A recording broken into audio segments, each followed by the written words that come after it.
The following is a special presentation of ABC Sports.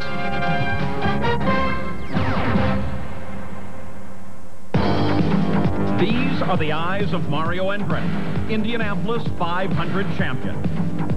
Your eyes may see 33 race cars roaring around the Speedway every Memorial Day weekend.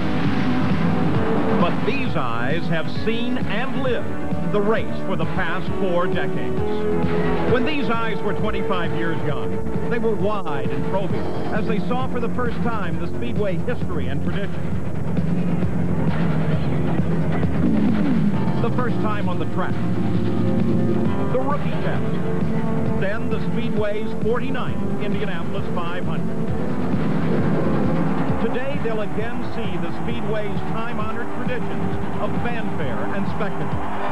Mario Andretti's eyes have seen the huge crowds that flock to the Speedway each year.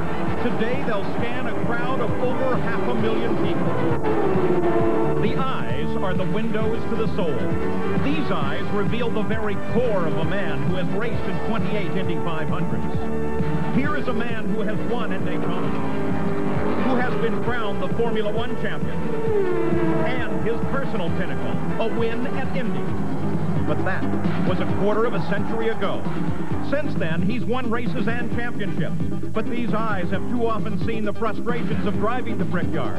Even Mario's eyes stared in disbelief from within the bizarre wreck at the start in '82. A moment that ignited the fiery Andretti passion. These eyes have followed the march of technology in racing. They first peered out of this car in 1965. He won in this car 4 years later. Today, they'll look out of the cockpit of a racing machine that seems futuristic. With technology, Mario's eyes have adapted to the increases in speed, 170 miles an hour at first. Today, 240 miles an hour on the straightaways. These are the wizened eyes of the Andretti patriarch. The apple of his eye is son Michael, who has raced at the front of the pack at Indy, wheel to wheel with Rick Mears and Michael. These eyes, his own son Jeff, mangled in this horrifying crash. These eyes watching helplessly. And Mario himself has been bitten by this dangerous arena. 1992, this was turn 4 as he saw it. These are the eyes of America's most famous racer. Eyes that have guided Mario Andretti through thrilling days at the Brickyard. They saw the checkered flag of victory in '69. They saw an appeals court overturn his apparent second win 6 months after the race in 1981. Danny Sullivan spun right before these very eyes and then went on to win the race from Mario in 1985. He has driven in the races that were decided by the closest finishes in Indy history. 1982, Gordon Johncock and Rick Mears separated at the finish by the blink of an eye. And 2 years ago, Al Unser Jr. and Scott Goodyear, less than a car length apart. Today, these eyes will peer out of the visor at Indianapolis for the final time. Next year and beyond, the race will be run without Mario Andretti in one of the 33 cars. These eyes will be outside, looking in. And although these eyes remain fierce and proud, these eyes may shed tears at the end of his final Indy. Mario has lived to race, to drive the Indianapolis 500. For it will always be the greatest spectacle in racing in the eyes of Mario Andretti.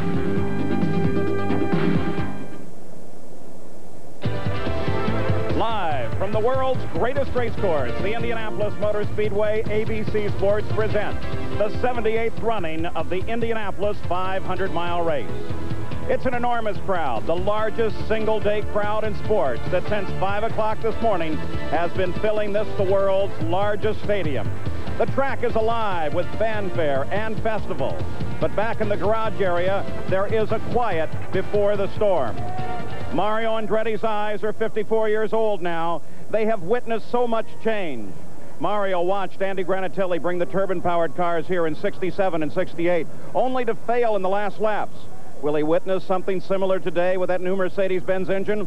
How will the new power plants perform in the hands of Roger Penske's drivers, Paul Tracy, Emerson Fittipaldi, who starts outside the front row, and the pole sitter, Al Unser Jr.? Paul, there's more than a new engine for Al Unser Jr. this year. The retirement of his father earlier this month has firmly planted the Unser Indianapolis 500 racing legacy upon this man's shoulders. He doesn't seem to be too concerned about it as he rests in his motorhome. In fact, he says he won't go to the garage area for another 10 minutes.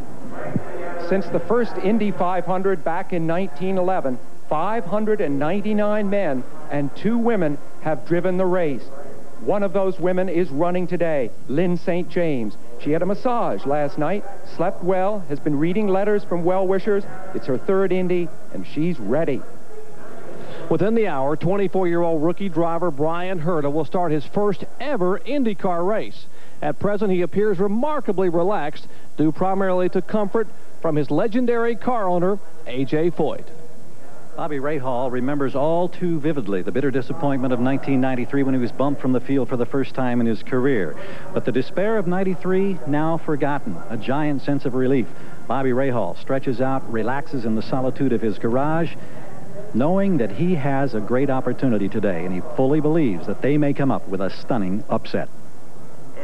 Well, the focus here is now narrowing to the drivers and the cars. The machines are already in place. There are blue Indiana skies above. The weather is perfect.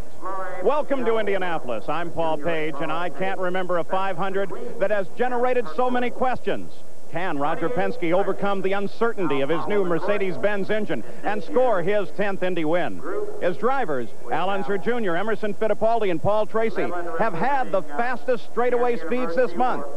Will one of the 9 first-time drivers, one of the most experienced rookie groups ever, duplicate the last rookie win here, Graham Hill, in 1966? Lynn St. James starts from the 2nd row. 3 times wins have come from her starting position. 15 of the drivers are foreign-born, nearly half of the field. And then there is Mario. At age 54, he's the oldest driver, 20 years older than the average age in the starting field. But in the final practice, he was fastest by nearly a mile an hour. Now, to help you pick a winner, we've broken the field down into groups based on their track records. The drivers who would be happy just finishing, the rookie class, the new breed ready to win, and the champions. Here are the champions in the 500, proven winners. They have the equipment, and they know the way to the checkered flag. The dean of winners is Mario Andretti, who starts 9th. In his career, he scored 52 wins, the most of any active driver. The car that he drives today is a quantum leap from his 69 winner. There is an extra incentive to win today. This is his final 500. His goodbye is part of a tour called Arrivederci Mario. For Bobby Rahal, a long month of May, he was bumped from the field and requalified in a car he obtained from Roger Penske. In '86, he drove for Jim Truman, who passed away several days after the race. Bobby is the co-owner of the car he drives. Last year's pole sitter and 2nd place finisher Arie Luyendyk starts this year's race from the center of the 3rd row. He drives with a new team, Indy Regency Racing. He won here in 1990. Starting outside row 1, Emerson Fittipaldi attempts to become the first man since Al Unser 23 years ago to win back-to-back Indy 500s. In '89, he clashed with Unser's son with 2 laps to go. That confrontation sent little Al to the sidelines, and Emo to the Speedway's first $1 million win and a cold drink of milk in victory lane. Last year's victory was less dramatic until he drank orange juice in winner's circle. Al Unser Jr. hopes to use his Mercedes-powered Penske to win his 2nd 500.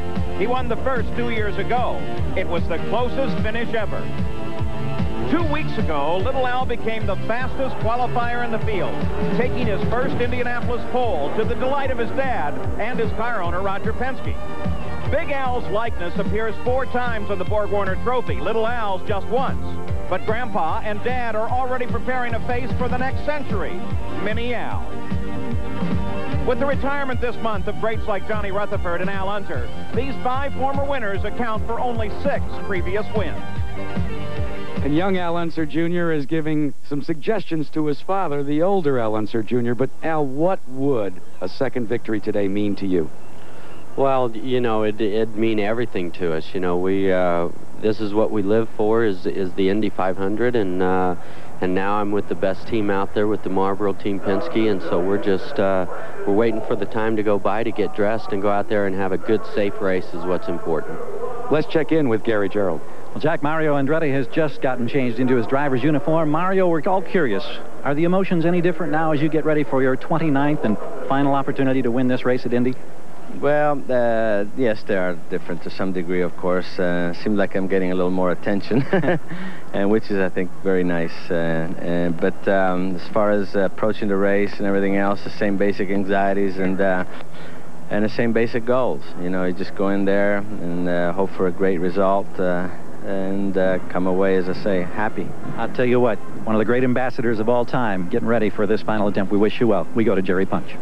Emerson Fittipaldi, given the torque and straightaway speed of the Mercedes engine, along with the warm climate, you concerned at all about tire wear?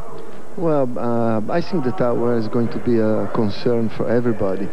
But, I mean, we've done a lot of miles, a lot of testing. I'm really confident. The weather's nice. I mean, it's a beautiful day today. Confident, Emerson Fittipaldi. Paul? Out on the straightaway, celebrities now being introduced. The engines will start in just over 39 minutes. Jason Bateman from the Hogan family.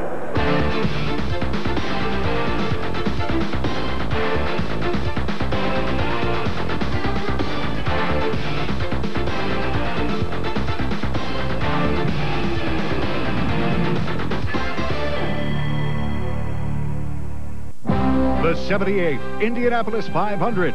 This ABC Sports exclusive, brought to you by Ford and your Ford dealer. Have you driven a Ford lately?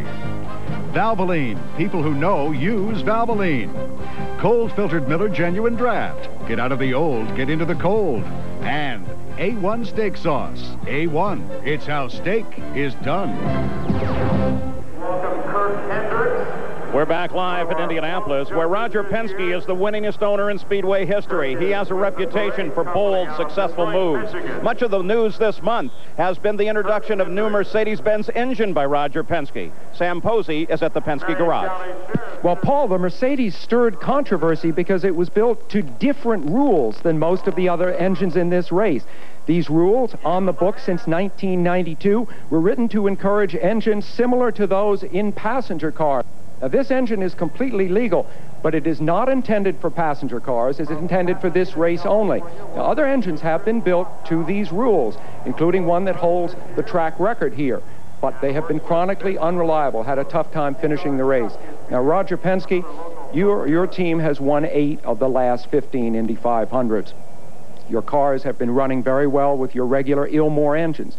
Why go to the trouble and the risk of a special engine for this race? Well, I think, Sam, when we looked at the track last year and the change in configuration, that we took the warm-up lane out where people could run below the line in order to make speed through the corners. You need torque in this race to pass on the straightaways. We had long lines. They've closed the pits, so the racing strategy is different, and we think that the new Mercedes-Benz engine will give us that advantage on race day. Why develop the engine and test it in complete secrecy? You really put one over on the racing establishment. Well, when you're competing in the biggest race in the world, you don't give your competition your drawings of what you're going to do. Well, good luck to you today. Back to you, Paul. Roger represents experience here. He knows the secrets of an Indy win. To a brand new driver, though, Indy is intimidating. Let's continue our look at the field.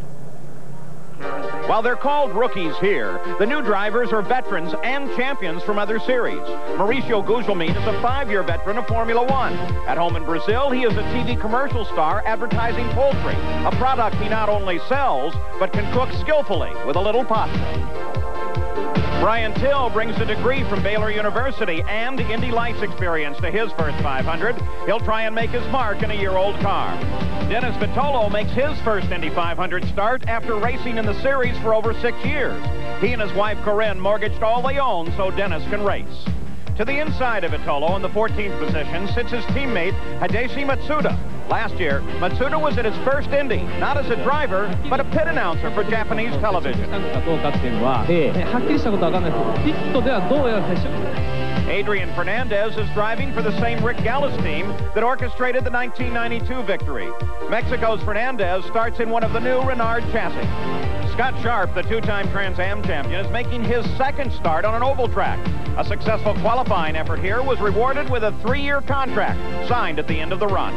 Brazilian Marco Greco was more than happy to pose for the official pictures as the last man to make the field of 33, the 6th qualifier for owner Dick Simon. Slowest rookie qualifier, Brian Herta, driving for A.J. Foyt, had to endure a nail-biting final day of qualifying in order to secure his 22nd starting position. Brian is accustomed to winning. He's the reigning Indy Lights champion. Starting from inside the second row, the fastest rookie qualifier ever, Jacques Villeneuve, holds the best starting position for a rookie since Teo Fabi sat on the pole in 1983. There are 9 rookies in the field, not the largest group by far. In 1919, there were 19. Not only is Jacques Villeneuve the fastest rookie in the field, he is the youngest driver in the field. And we're wondering now, for your first Indy 500, what are your expectations? Well, hopefully we'll be in the top 10. I'm very confident in the team. They did a great job the whole month, and I know they're there to win and they're ready to win. I'm a rookie still, and the only rookie in the whole team, so I got to be realistic and just take it easy and finish the race. Another famed second-generation driver about to try it here at Indy, Paul. Here is Scott Sharp, one of the rookies, getting his first glimpse of this giant crowd as he walks out into the pit area. And then Robbie Gordon, who was a rookie here last year, and he took the lead of the race at one point. His background is off-road racing, much like 4-time winner Rick Mears, who won his first race in his second start. In 1985, Danny Sullivan won here after his famous spin in front of Mario. For the past 10 years, he's watched from the cockpit. Today, he'll watch from a tower high over turn 4. He joins us as part of our broadcast team, so we welcome you, Danny Sullivan. Thank you, Paul. Back in the garage area, there's 33 very nervous drivers, and they all handle it differently. Some of the guys, they have to go to the restroom a lot. Some of them are pacing, and a few of them are even taking naps. Now imagine that they have only driven the car one time in the last week. That was on Thursday. They're going to go out, do 3 warm-up laps, and then they're going to go for the green in the greatest spectacle on earth. That's like comparing it to going to the U.S. Open, having 1 day of practice 3 days ago, taking 3 practice swings, and teeing it up. Well, as Danny Sullivan suggests, to start the 500 is the top line in many drivers' portfolios. Keeping that in mind, let's continue our look at the starting field. 10 drivers have limited success in IndyCars. To be a starter here is a personal victory. Roberto Guerrero starts in the same car in which he set the 1- and 4-lap records back in 1992. A miscue in the pits cost him a victory in the 87 race, but he still finished second. Just 4 months later, a testing crash almost ended his life. He never got a chance to show what this car was capable of in 92, with cold weather conditions contributing to a pace lap accident that ended his day. Mike Robb starts from the 31st position. He hopes this unfamiliar chassis he has tested for less than a week leads to the same success as those more familiar ones he drove early in his career. John Paul Jr. missed last year's race. He won a 500-mile IndyCar race at Michigan in '83 in a close finish over Rick Mears. Scott Brayton has the second highest number of Indy 500 starts among active drivers with 12. The former 1-lap record holder has spent years developing the Buick engine that powers his car. Hiro Matsushita starts his third Indy 500 from the outside of row 6 in a Lola Ford Cosworth. But he is lucky to be starting at all after surviving this terrible crash at Phoenix. Even though his car was cut in half, Hiro walked away with a dislocated shoulder. To Hiro's left on the inside of row 6, 1992's fastest rookie qualifier, Jimmy Vasser. He drives a Renard Ford, a far cry from the car he started in at age 6, 22 years ago. Stan Fox qualified for the inside of row 5 in this car after it was delayed in construction, and he was only able to take 4 practice laps before qualifying. Fox is one of the few drivers who made it to Indy by running in the sprints and midgets, sometimes with spectacular results. Starting his 7th consecutive 500 from outside the 4th row, German-born Dominic Dobson stands a good chance to improve on his best finish of 12th from 92. Former front row starter Eddie Cheever is in the middle of row 4 today in a car in which he practiced at over 231 miles an hour in testing here last November. Lynn St. James will make her 3rd Indianapolis start from the outside of row 2. Lynn has earned her way to the front of the Indy grid by perseverance as a driver and by surviving crashes such as this in IMSA GTP at Riverside in 1986. The accident was frightening, but Lynn was not injured in the fire. Her debut at Indy was 1992 when she was named Rookie of the Year. But the highlight of her racing career was this qualifying run 2 weeks ago that put Lynn in the field ahead of Nigel Mansell, Mario Andretti, and Bobby Rahal in another one of Dick Simon's 6 entries. These 10 aspiring drivers account for 48 Indy 500 starts, 2 second places, but no wins. Lynn St. James, earlier this month, you turned heads around the world with your impressive qualifying performance to start outside of row 2. Realistically now, what are your expectations here today? I just want us to have a really good, clean, safe race. I want to have the best race of my life, and may the best team win. May the best team either. I hope we're there, but I just want it to be safe and clean, and I want to do everything I can do. As it says on the uniform, she does indeed epitomize the spirit of the American woman. Jack? Jerry, a man is getting a thrill of a lifetime this morning in the garage area. Tim Allen, the star of the ABC hit comedy Home Improvement, finally getting to sit in a race car. Tim, why do you come to Indianapolis? The food. The food. If the food here, that trickle-down chili is great. Why do you think I come here to Indianapolis? What kind of idiot are you anyway? You're sweating, aren't you? You're awfully nervous, aren't you? There are people yelling at you in the booth. Get him in and get him out. That's all we got to do, huh? I came here because there's a big golf match today. So I thought I'd drive over here. I bought this car. This is a Sears catalog car. If you can get anything in the Sears catalog and you build it yourself, Al and I put this together. Well, actually, Al did it. But we're going to be, we're 34th, waiting for Nige to bow out. I made him tuna fish this morning, though. Left the mayonnaise out a little too long, so we're expecting any minute now. Boy, he'll be darting back and forth between here and the pits. Gee, Tim, we'd like to talk to you a little bit longer, but you've gone over time, so let's go back to the tower. I think he knows you very well, Jackaroot. 25 minutes now until the start of the engines as Ari Lyondike waves to the crowd.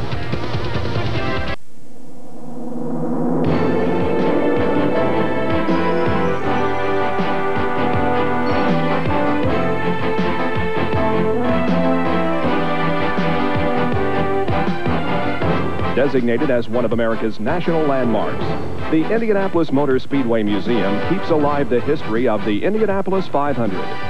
Come visit with us and find out why the 500 is the greatest spectacle in racing.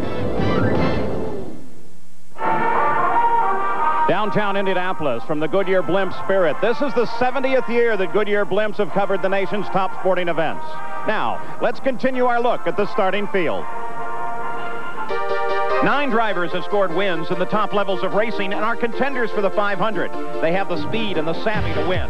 Scott Goodyear will start 33rd for the second time in 3 years because a teammate sacrificed his spot in the field. But the other time it happened, Goodyear drove from 33rd to 2nd in the closest 500 finish in history.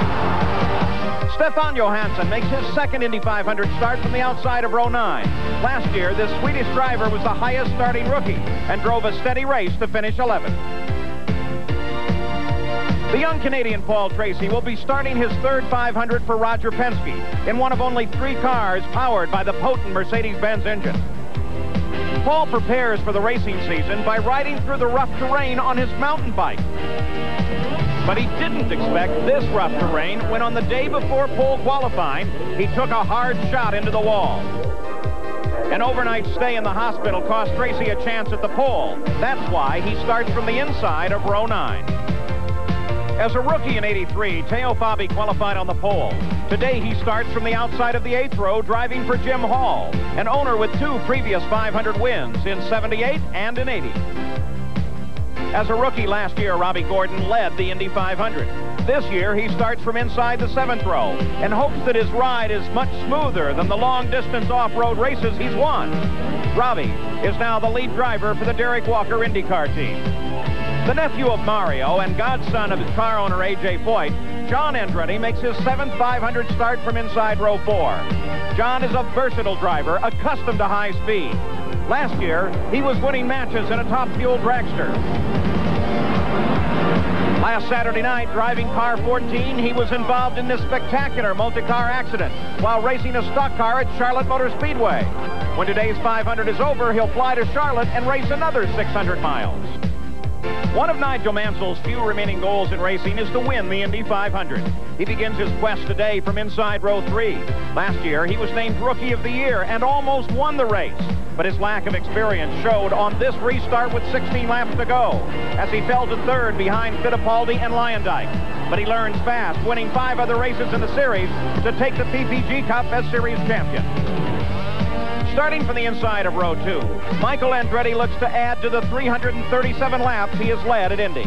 Michael missed last year's 500 due to participation in Formula One. But he came back to the Indy cars just as he left, with an aggressive driving style, driving hard, and winning his return to the series in the season opener in Australia. Raul Boesel firmly believed that the Indy 500 was taken away from him last year because of 2 penalties assessed during the race. This year, he looks to avenge that loss from the middle of the front row. At his American home in Miami, he plays basketball with his son, Raul Jr. In his homeland of Brazil, he is an accomplished show horse jumper. These 9 have proven their skills everywhere but Indy, and each feels today that could change. Well, Raul, 2 stop-and-go penalties in last year's race. You say that cost you the Indy 500. When do you put all that on the shelf? Well, I think already last year I have a big support from the fans. You can see it, and this is a big motivation for me, and that was put behind, and let's see what we can do this year. Good luck today. Let's check in with Gary Gerald. Gary? Still back in the garage area, Nigel Mansell. Nigel, the lessons learned last year as a rookie, how will it help you in this race today? To say hello to my children first, Chloe, Leo, and Greg, and hi, Mum. Yeah, I mean, I'm more comfortable. I haven't got any pain in my back this year, and, you know, a lot of experience underneath the belt, and I'm very comfortable with that. And we must ask you, because the whole world wants to know, are you planning to go back to Formula One after Indianapolis? I beg your pardon? I think that says an awful lot. A loud volume from Nigel Mansell. Let's go to Jerry Punch. Michael Andretti, after a year's absence, what would it mean for you to win today in your dad's final 500? Well, obviously, it'd be really special, and, you know, I know if Dad can't win it, he'd want me to do it, and, you know, if we could do that, that would be a huge moment. One of the pre-race favorites, Michael Andretti. Paul? Paul Tracy heads out to the pit area, ready to start in the Indy 500. We'll be back.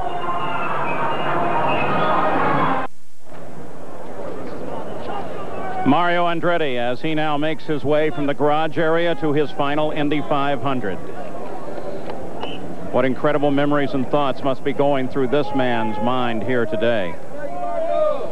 Been 25 years, a quarter of a century since his last win.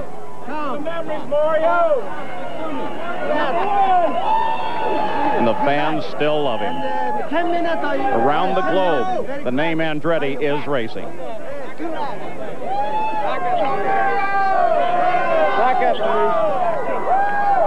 Now, Bobby Unser this year will be watching from a position over the corporate suites at Turn 2. A great view of Turn 2 and the backstretch. Bobby, what about Mario Andretti? Can he win it? Paul, he's always capable of winning, and he certainly has deserved another one. What do you think of the what happens in a driver's mind? What goes on when you arrive here at a track, Bobby? Well, you know, for example, the first thing I used to do when I came here is look at the clouds and the wind and the sun. For example, if the sun shines on the track, it heats up the surface and the rubber from the tires, making it very slippery. And often when you hear the drivers complaining on television that the track is slippery, this is what it means. Bobby, how does the heat affect the cars themselves? Well, if it's hot, they'll be instructed, the drivers, to turn up the fuel consumption, which to help cool the engines. Now, this could cause some fuel mileage problems, and especially for the fast cars. So, Bobby, how do you think the Mercedes-Benz will do? Well, remember one thing, Paul. The Mercedes engines have never been tested in a race or at temperatures as hot as we think it's going to be today. Also, because of their added horsepower, they're going to be a little bit harder on the tires. But without these problems, I think they're going to be untouchable. And remember, this is still the toughest 500 miles in racing, so anything can happen. All right, Bobby Unser. Mario is now joined by his son Michael as they move out from the alleyway back to the garages and is in the pit area. And there is Al Unser Jr. The best start he's ever had here has been 5th. He's won once, and today he starts on the pole. The clock continues to count. as Bobby Rahal waits to get back in the 500. It's just over 12 minutes until the engines start. Robbie Gordon is ready. David Letterman never misses an Indianapolis 500. In fact, he's close friends with Bobby and Debbie Rahal. The drivers are beginning to get in their cars, and a man who knows what they're going through is Danny Sullivan. Danny? Jack, this is one of the most critical times for the drivers. They have to shut out the well-wishers, the family, the fans, and the sponsors. And they've got to reacquaint themselves with the cockpit. This is a time when they've got to shut all that you see behind me out of there. And for 9 rookies, that is very difficult because this scene they have never experienced before. Jack? There's less than 10 minutes before the field of 33 here come to life. You can feel the anticipation as a crowd of over 500,000 assemble to wish these 33 fastest men in the world, as we look at Mario Andretti, the view that he will have for the final time inside a race car here at the Indianapolis Motor Speedway. Who would have thought back in 1969 that he would come into his retirement year with only 1 victory at the Brickyard? The huge crowd is seen from the Goodyear blimp circling the 2.5-mile facility as we prepare for the festivities. Michael Andretti coming back from Formula One. Emerson Fittipaldi, the defending champion of this Indianapolis 500. Will he be able to score back-to-back victories today? Mercedes power plant beneath that Team Penske automobile. He finds himself on the outside of that row. Florence Henderson, a veteran of TV, film, and Broadway, prepares for her rendition of the national anthem. Let's go to the public address system. Ladies and gentlemen, presenting the golden voice of Florence Henderson. She joins the Purdue All-American Band. The presentation of colors as we salute the United States of America with our national anthem.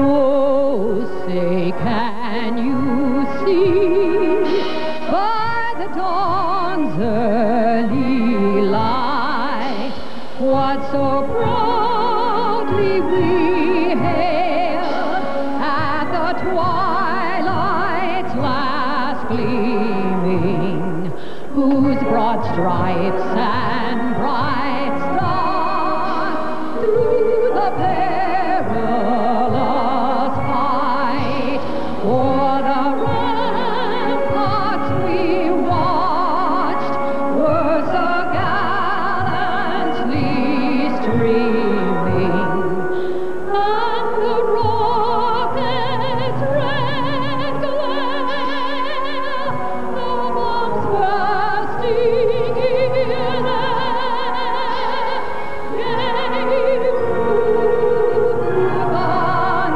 gave that our flag was still there. Oh, say does that star-spangled banner wave o'er the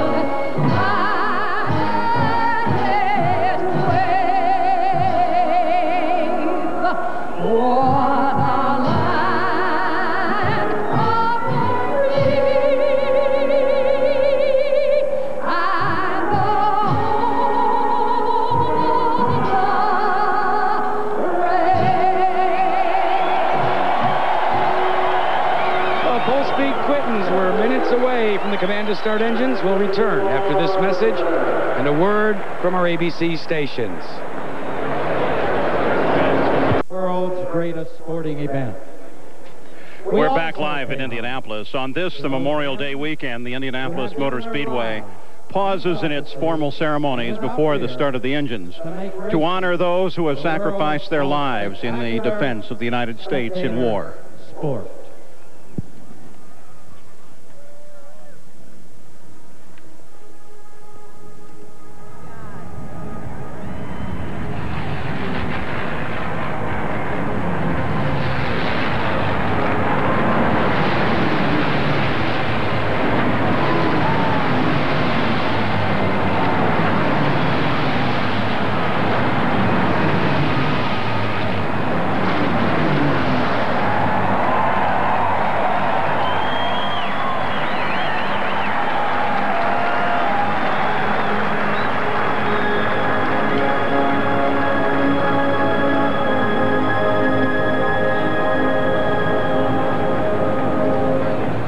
50 years ago, 1944, the P-51 Mustang destroyed the German Air Force in the skies over Europe.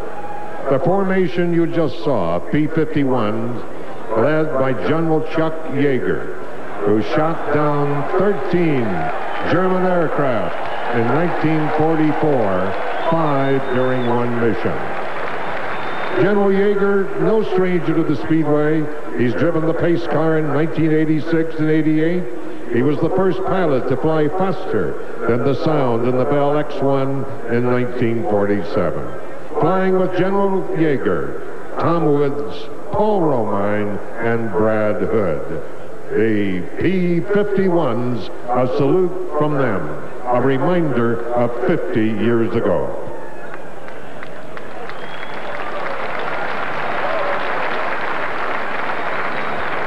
Race fans, on this day we gather together with friends and family from around the world.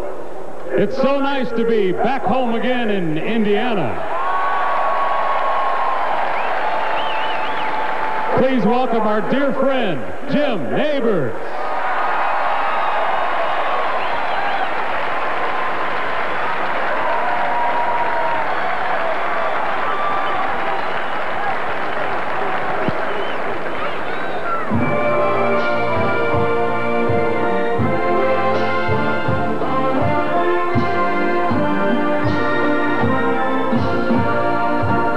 Back home again in Indiana, and it seems that I can see the gleaming candlelight still burning bright through the sycamores for me. The new mown hay its fragrance through the fields I used to roam. When I dream about the moonlight on the water, how I long for my Indiana home.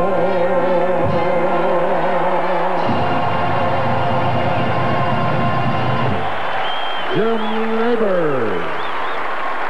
We move control now to the front row, and the voice of Jim Philippi. Ladies and gentlemen, we are at that time of the day for the command that will start the 78th running of this event. And here to give the traditional forewords is Chairman Emeritus of the Indianapolis Motor Speedway Board, Mrs. Mary Fendrick Holman. Ladies and gentlemen, start your engines.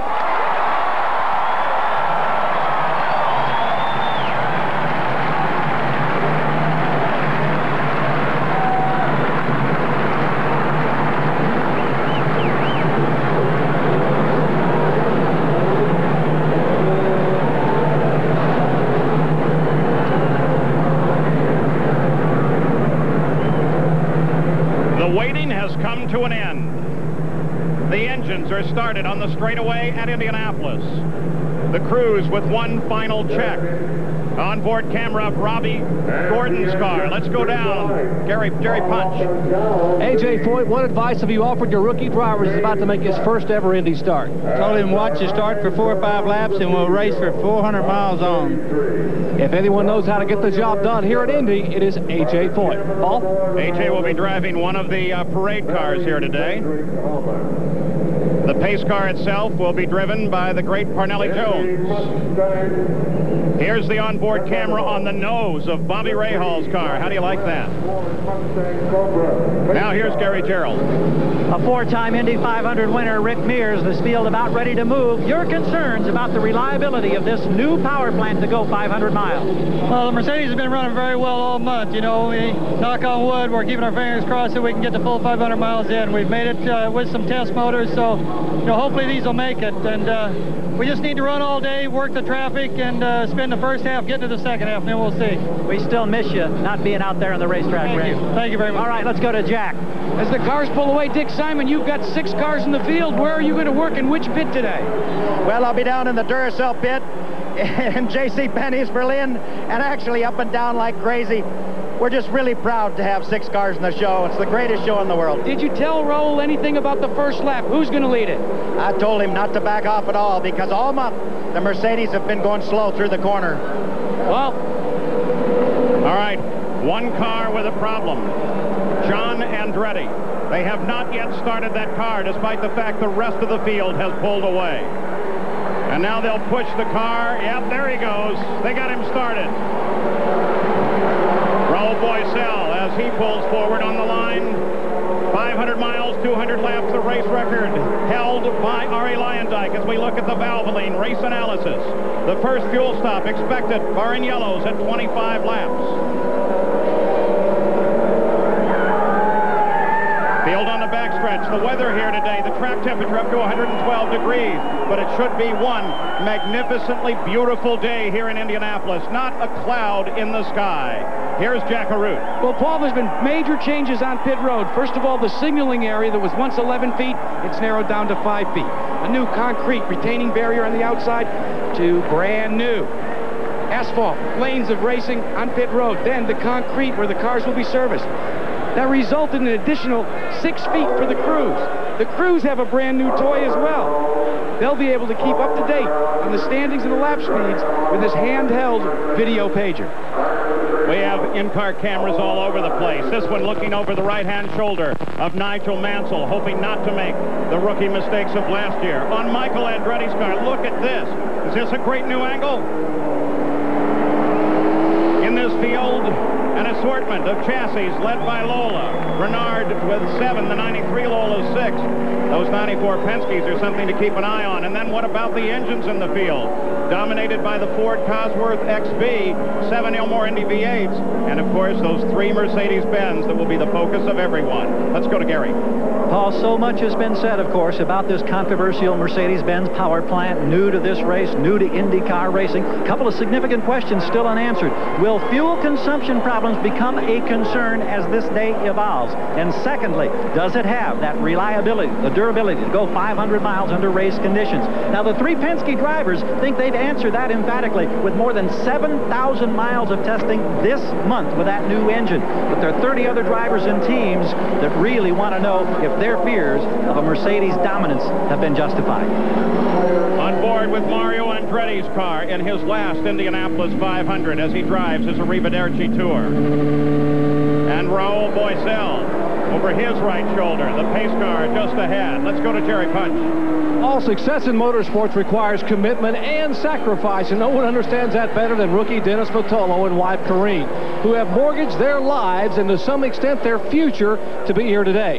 Following withdrawal of their primary sponsor, they emptied their savings accounts and leveraged all assets to fulfill their financial obligations to car owner Dick Simon. So for the Vitolos, literally everything rides on their performance here today. Paul? All right, let's take a look at the 11 rows of 3, the front row. Al Unser Jr., Raul Boesel, and defending champion Emerson Fittipaldi. In row 2, rookie Jacques Villeneuve, Michael Andretti, and Lynn St. James, the 3rd row.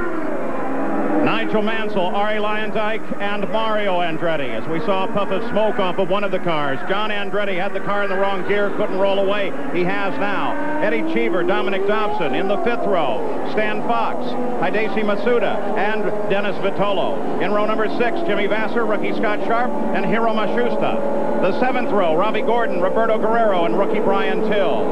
In row 8, rookie Brian Herta, Scott Brayton, and Teo Fabi.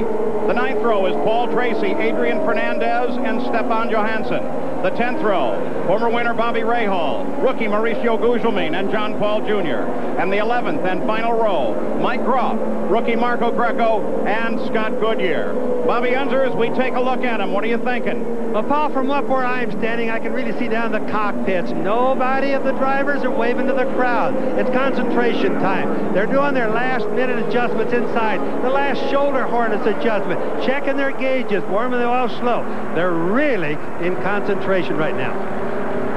You're looking on board the pace car. That, of course, is the great Parnelli Jones, the first man to break the 150-mile-an-hour barrier here at Indianapolis. You look out the rear of that car. Let's go high up over turn 4. Here's Danny Sullivan. Well, let me tell you, this is one of the most nervous times in a driver. You're about to come down and take that green flag. You just don't want to screw up, and some people are thinking about, I got to get a great start, but it's total focus. The crowd, they don't see any of that. Remember, Danny, that last year Raul Boesel streaked into the lead at the start. He's got a score to settle with this race, and he may be prepared to take every chance to stay ahead of those Mercedes. Moments ago, I was in the garage with him, and crew chief Mo Nunn was telling him the wind is in the same direction as when he qualified, and Dick Simon wants him to lead it if he possibly can. The cars are on the backstretch now, beginning to align in their familiar rows of 3. They should go green as they come off the 4th and final turn. An empty track behind the pace car as it accelerates. Al Unser Jr. controls the field. A very slow pace at this point. In a few seconds, it will quicken. We hope for a fast start. We pray for a safe start here at Indianapolis. Paul, I think he's bringing it down slow to get that pace car out of the way, and then he'll gradually build up as they are now. The crowd is going crazy. They're picking up the pace. Little Al picks up the pace. Raul Boesel drops back just a bit as the field flows toward the green flag now off the 4th and final corner. Dwayne Sweeney has the flag, and the green flag is out. Oh, look at that start. He gave him the green just as they passed underneath. And Little Al jumps to the lead. Aerial bombs fire off over the top of the track to indicate the start of this great race. Bobby, I couldn't believe that start. They were totally out of line. I could not believe that he gave that as a green start. Danny, USAC was considering stopping it. Then they decided maybe it was halfway decent. They decided 2 cars were up. Boesel didn't just keep up. But as they went through turn 2, everybody was smooth and in good shape. Well, and Boesel's dropped back to about 6th spot. He really got pinched in at the start. I'm sure he's fired up. Al Unser Jr., the first pole sitter to lead the first lap since Rick Mears in 1991. Little Al is in front. He is chased by his teammate, Emerson Fittipaldi. Michael Andretti has moved up and picked up the 3rd position. Then Ari Luyendyk. Then Mario Andretti and Eddie Cheever. They're on the backstretch. This is the Mercedes power that we talked about. They were able to just jump the start and pull away. I reckon they've throttled back a little bit now. No reason to show all their cards right away here in the race. Well, I don't know if Little Al's doing that. He's doing pretty good, but Emerson is running very conservative, and I think he's got a little understeer in the car because he's already running down on the rumple strip. Danny, watch for Robbie Gordon of the number 9 Valvoline car. He came through here awfully high, way out of the group. The first lap run at an average of 206 miles an hour there. The track speeds, front backstretching in the turns. Ordinarily, the Penske team would run each man for himself. This is a special case, and we may see some tactics by the Penske team today. Al Unser, Big Al, as he watches his son lead the Indianapolis 500 from Mario Andretti's car. As the field strings out now, they've into single file, no one in contest at this moment, though it's still very tight at the front of the field. There's Mario closing on Ari Luyendyk. Ari currently sits in 4th. Ari's doing a tremendous job. You know, he hasn't been that fast all month, but here's a guy that drives very, very well at the Indianapolis Motor Speedway. Let's take a look at a replay of this start. Now, watch the car that's in the middle of the front row. That's Raul Boesel. The minute he's pinched in and has to get out of the power, 2 things happen. He loses his speed and he hits the turbulence from the cars right in front of him. Boesel, who'd hoped for such a good start, really moved backwards suddenly. Actually, Sam, what he's trying to do...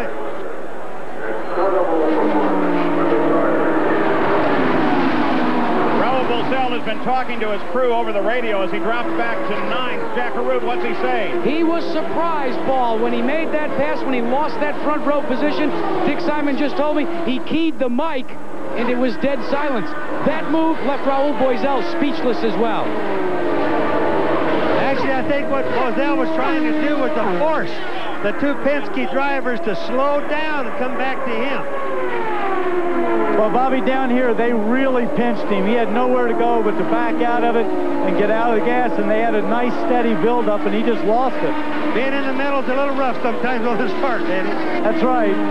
Eddie Cheever, you see going by, picked up 6 spots on lap 1. So he is a man, the reverse of Bosell. He had a great start in this moving fast. We'll keep the laps to go. Up in the upper right-hand corner of the screen is 5. We're already into the record book here at Indianapolis with Al Unser Jr. jumping from the pole and taking the lead and staying there. Eddie Cheever in that bright green car looking very solid as he's carving his way through this field. Paul, Eddie really got something to prove. He was upset about losing his drive a couple of years ago. This is a one-off deal. He's got Buick power, and he really wants to show well here. Danny, I said, what's the problem, Eddie? I mean, you haven't had enough chance to practice this year. He said, actually, I've run more at the Speedway than any other year, so he's ready. So Al Unser Jr. has the lead of this race, and Roger Penske keeps track of him from the pits, as well as his cars of Fittipaldi and Paul Tracy. Paul Tracy has moved up to 21st position since the start. We've got a yellow. We've got a yellow. Dennis Vitolo running slow there. And something on his nose of his car. How hard to tell what it is. Looks just like a stream of paper or tape.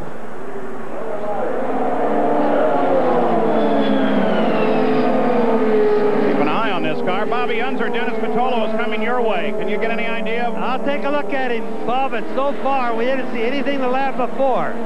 Did he come through here? We really don't see any problems. He had a quick spin up here in turn 4. Okay, so Danny Sullivan reports Dennis Vitolo with just a quick spin. Danny, I would suspect that he didn't touch anything at all from the condition of the car. I didn't see him touch anything. I just saw the end of it and see the little spin marks right there. All right, let's take a look. We'll see it. Watching for the red car of Vitolo, and there it is. Quick spin and back pointed straight. That's enough to bring out the yellow. Here's another angle of it. Oh, beautiful spin. That's a Danny Sullivan style spin, but by a man with much less experience. Dennis Vitolo, a rookie who put all his life savings into this race and nearly had him wiped out there. Well, Sam, he was very, very lucky. It's very seldom that somebody can spin and keep going that good. Bobby, one of the things that I noticed in watching this tape is he was really trying to pinch the car down very low. His skid started back a little ways, but very low on the track. And Teo Fabi had a real scare when Vitolo spun in front of him. There's Dennis's wife, put her in. But he is back in the action. We'll be back. Back in Indianapolis, the green flag has just come out. As Mario Andretti continues to keep at the back end of Ari Luyendyk in an ongoing battle for 4th place as they come back to green flag racing. Al Unser Jr. is still the leader, followed by Fittipaldi and then Michael Andretti. We focus on this battle for 4th. I don't know if you noticed that, Paul, but when he got in there pretty tight on Ari, he lost the front end a little bit. I don't know if he can get right up underneath him because the air is taken away from the front and it washes it out. All right, let's go to the pits. Jerry Punch. With all they've mortgaged to get here, Corrine Vitolo nearly lost her future, realizing her husband had just spun up out of turn 4. Now, what he said happened was he was trying to move beneath the car, got down on the rumble strips, and apparently lost it. He's reported the car is okay, his heartbeat coming back down, and he should be fine to continue. Let's check in the pits with Gary Gerald. Quick report from Nigel Mansell's pit. Apparently at the same time, Villeneuve, who was in front of him, kicked up some debris. The debris hit Mansell in the helmet above the face shield. No damage done, a scare, but he's okay. Now back at race pace. It's not atypical for Mansell to lie back a little bit in the early stages, particularly of an oval race like this. It does not mean he's running a little wide there, but it does not mean he's uncompetitive. We'll see him make a move, I am confident, soon. Just ahead of Mansell there is the best battle on the track. Luyendyk, Mario Andretti, now joined by Eddie Cheever. You got a glimpse of Raul Boesel, who is sitting just back behind Nigel Mansell. It's incredible the way Ari Luyendyk comes alive for the Indy 500. He's won here, he's been second, he's had the pole position. He's really driving a team for a team now with less experience than the team should be doing this well. And one of the reasons for that is that he just doesn't feel the pressure here the way some of the others do. But I think something we're also seeing here, he's making a move right there. He seems to be the only car that seems to be able to get underneath the other car in front of him. I think they're all having turbulence problems, and the track is very hot. You know, what's interesting down here in turn 2, Paul, is the different personalities in the driving that we're already seeing. Some of the cars, for example, are clear down, almost touching the grass. Some of them, for example, like Robbie Gordon, are out in the gray and working a high group. So what this means is we're going to have a wider group today than we've normally had. You look back from Mario Andretti's car as he just flew underneath. The Bobby Unser is now on the long backstretch, continuing his pursuit of Ari Luyendyk, who is 9 seconds behind the leader of the race, Al Unser Jr. And Little Al is now starting to get into his lap traffic. He's going to lap his first couple of cars, so we're going to see how he does there. So there is Nigel Mansell, continuing his pursuit from 7th place. 13 laps are complete, and Al Unser Jr. has led every one of them, including through our first yellow flag. We'll be back. The 78th Indianapolis 500, this ABC Sports exclusive, brought to you by Chevrolet. One car company has won more NASCAR races over the last 10 years. Genuine Chevrolet. Goodyear, #1 in tires. Valvoline, people who know use Valvoline. And cold-filtered Miller Genuine Draft. Get out of the old, get into the cold. We're back at Indianapolis watching Al Unser Jr. as he carves his way through this field now. Already overhauling the back of the field. He's been around Brian Till and Dennis Vitolo. And if what they wanted to do with the Mercedes-Benz engine is run away from the field, he's certainly trying that here. Well, one of the tactical scenarios for Team Penske was to have a rabbit in the race. And look at Little Al. They obviously have chosen Little Al to be that rabbit. But that's surprising because everybody, the book on Little Al is he starts the race slow and moves up faster and faster toward the end. So this is the rabbit, but it's not the one that we would have expected. Yeah, but I think one of the important things here is Little Al obviously has a car exactly where he wants it. The car, that's all confidence the way he's driving right now. He can go anywhere he wants, pass high or low. He doesn't care. He's running very within himself. That last car that he ducked by was Brian Herta driving A.J. Foyt's car. So Al Unser Jr. running away with this race. Coming up later today here on ABC Sports, Nancy Lopez, Brandy Burton, Patty Sheehan, and defending champion Betsy King shoot it out in the final 9 holes of the J.C. Penney LPGA Skins game. That's today at 3:30 Eastern, 2:30 Central, and 12:30 Pacific time here on ABC Sports. So the Mercedes-Benz engine, the big question of the day. For the time being, it has been answered. These are the answers that were expected. But of course, it's early in the going, and question marks about whether their tire wear will stand up, whether their transmission, which is new for this race, has never been in a race before, will last the distance, whether some little thing like a belt coming off might cripple them toward the end, who knows. Yellow lights just come on. And it's Roberto Guerrero. Roberto Guerrero takes a spin, apparently several of them, and catches the wall, our second yellow of the day. Yeah, and I can see the car right from where I am, Paul, although I didn't see all the spin. I saw the end of it, and the car isn't really hurt all that bad. It wasn't that bad a wreck. He's sitting still in the car. He's moving now. He's going to be able to get out, so I'm sure he's in pretty good shape. With 20 laps complete, Robbie Gordon had moved up through the field, and then the yellow light came on. And there is the sign at the pits. Now, here's the rule here. The field must bunch behind the pace car before they open the pits. There's Roberto Guerrero's spin, Sam.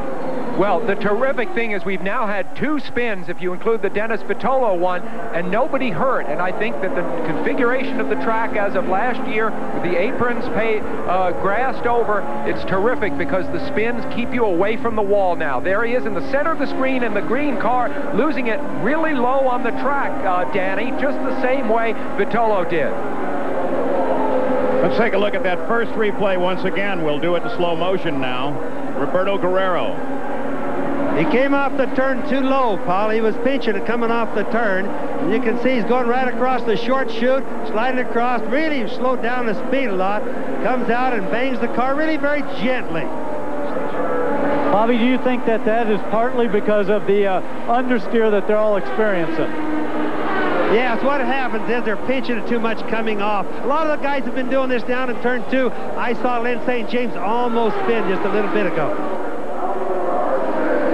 Roberto Guerrero's wife watches from the pits. Bobby G has not finished a 500 since 1987 when he finished second. We'll return with more of the 500 after this message and a word from our ABC stations.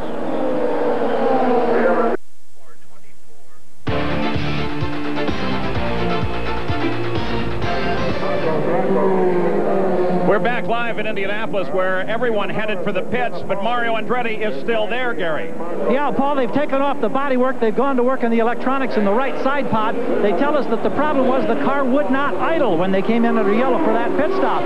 What a horrendous thing to happen on the first stop of the race for this man in his final drive at Indy. And we understand Paul Tracy is in the pits. Now, Paul Tracy, a little bit further north in the pit area. When he came in, he stalled. That's one of the Mercedes-Benz engines, but also Al Unser Jr., the leader of the race.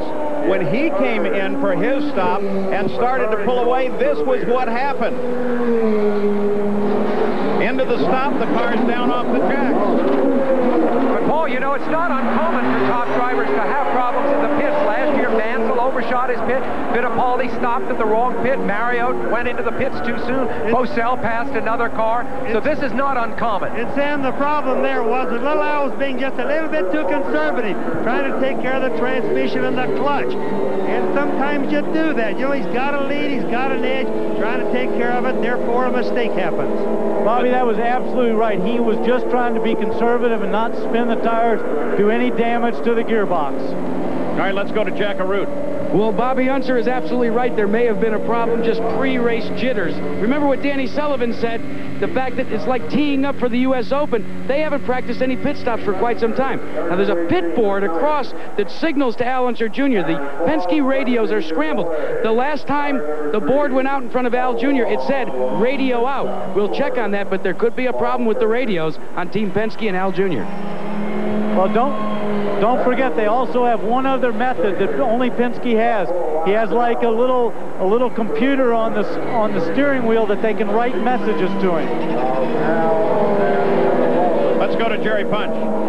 Well, John Barnes, the team manager for Pagan Racing, and Roberto Guerrero. And John, it's not a good beginning for you. What happened out there? Well, the Interstate Batteries car was doing a great job, and Roberto was moving up through traffic easily, and everything was just fine. It looked like he got a little dirty air and down in the corner there and just got away from him. But it was an honor to have a great guy like him drive for us, and we look forward to doing it again. Have you spoken with him since the incident? No, his radio communication on the backside with the suites here is a little bit bad, but he just came by the straightaway and said everything was fine, so before, so it's just one of those things. Let's check in with Gary Terrell. The problems continue for Mario Andretti. They put all the bodywork back on. They thought they'd made the change. They tried to fire the car. It would not respond. We understand that when the accident occurred, traffic slowed down and it got below the low level for RPMs, and the engine just died. They haven't been able to get it fixed thus far. And Mario Andretti fell from that battle for fourth. He is now 31st as he continues to sit in the pits. The new leader is Fittipaldi. The 78th Indianapolis 500. This ABC Sports exclusive. Brought to you by Molson Ice from Canada, the land where ice was born. The Valvoline Performance Team. Goodyear, #1 in tires. And Cadillac and your Cadillac dealer, creating a higher standard.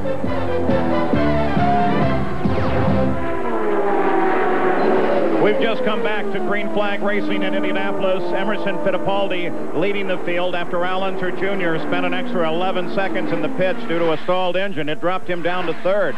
But very quickly, on the green flag, this car, number 31, moved around Michael Andretti and moved into second place. There is Michael Andretti's onboard camera.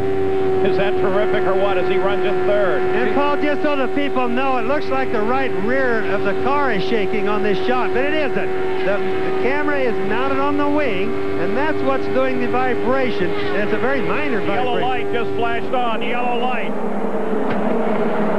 And there's debris everywhere, and cars still trying to avoid one another. Down in turn 1. The yellow light is on. Looks like one of the Dobson's cars, the Pac West machines. Other car down against the wall is difficult. Bobby Unser, do you have glasses on this? One car comes very slowly through this, and all of the equipment is there. There's so much equipment around it, Paul, I really can't see it, and we saw the end of it, but we couldn't see the start of it from here. One of the cars appears to be Dominic Dobson. That's the right one down on the inside. We'll take a look at some replays, see if we can tell what happened. There's Dobson pinched down tight on the inside. We know he's one of the cars involved. Now remember, one of the problems when you see an accident like this isn't just the two cars that are in the accident, it's all the parts that are flying. The drivers behind are trying to miss all those pieces. They don't know at that speed whether it's big pieces of the car or a race car or little pieces. Well, and also, Bobby, the big thing with those cars behind them is trying to gently go on the brakes, not too hard, so that they don't spin and get involved in the accident.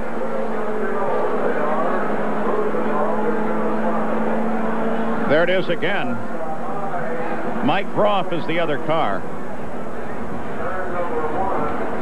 Mike Groff, the other car. Look at that from the apex cam. We'll take a look at one more angle. Now this is a problem. You can watch. Yeah, you can watch that what happened there is two guys tried to get in the same position. Two cars just joined, and the car on the inside really couldn't do much about it. The guy on the outside that comes down, the guy on the inside, you can't do much. There's a right rear tire on the 40 car. Look at that. That's Scott Goodyear, who started 33rd, and he's in trouble. Hopefully that rubber will not beat any damage into the back of the car, but it looks like it already has. So we're under yellow again here at Indianapolis with 30 laps complete. Back at Indianapolis, they try to get the cars off of the race course. At the 17 car of Dominic Dobson, the crews here from the United States Auto Club have very carefully extricated Dominic Dobson from the car. He is on the stretcher. Now let's take a look at this situation from the teammate of Mike Groff, Bobby Rahal. Danny Sullivan, what's happening here? Well, of course, the accident's occurred in front of him. He's trying to slow. He looks at all the debris. The car's slowing. Makes a great move across the grass onto the lane and safely out of there. Here's another view of the same thing. Bobby Unser. Yes, and you can see Groff coming down. He wants to go to the bottom. Now, he just went a little too far. Watch the right front and the left rear. Groff's left rear caught. It spins him. Pinched the front end. The car on the left, and watch Groff. He goes and he hits the wall backwards. This is where he's been hurt. That's very solid on these cars. They don't give as much on the back as they do the front, Paul. You know, and it sounded like Bobby Rahal's car took a hit of something heavy. Now watch Rahal coming around, and you see it's that tire. If you hit a tire, you might as well hit a car. That's what everybody's trying to miss. Tires are floating around there just like pebbles. So debris everywhere down in the first turn as the ambulance now heads back to the track medical facility. In the pits, they've been working on Lynn St. James' car and Mario Andretti's car. Let's go to the pits and Gary Punch. Well, Mark Moore is Dominic Dobson's chief mechanic. And Mark, what did Dominic say happened out there? He was going down into turn one, and maybe you guys can see it on the replays. He got all the way inside Mr. Groff, and Groff came down on him, probably didn't see him. I've seen him work with Mike Groff a lot of years, and I know he didn't mean to do it. He's not that kind of guy, but Dominic was running really well. We changed the right front wing. He had a good push for a while and was making a good restart, and the car felt better. He's gotten out of the car now, and his legs hurt a bit, but he's okay. That's Dominic Dobson's crew chief, Paul. So we're under yellow again at the Indianapolis Motor Speedway. We'll return with more of the Indy 500 after this message and a word from our ABC stations.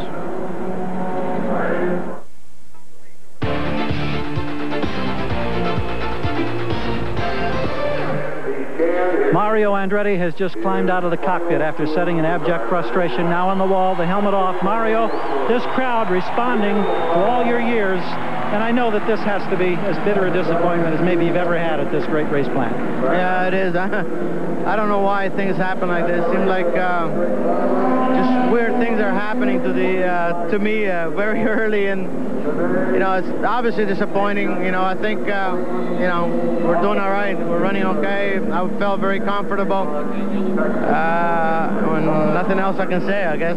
what happened when you had to slow down after the incident? Then you lost revs altogether? When yellow came out, when I backed off, it blew out the pressure relief valve, the way I understand, inside the engine, inside the plenum, and they thought they could fix it, but it's an internal piece, and that's it. Because I noticed as soon as I backed off on the back straightaway, when I was trying to get back up to speed, the thing was just, was just not picking up the rev. So coming in, I couldn't keep the engine running. So it just, one of those things. Just. Mario, how hard will it be to leave Indianapolis as a competitor?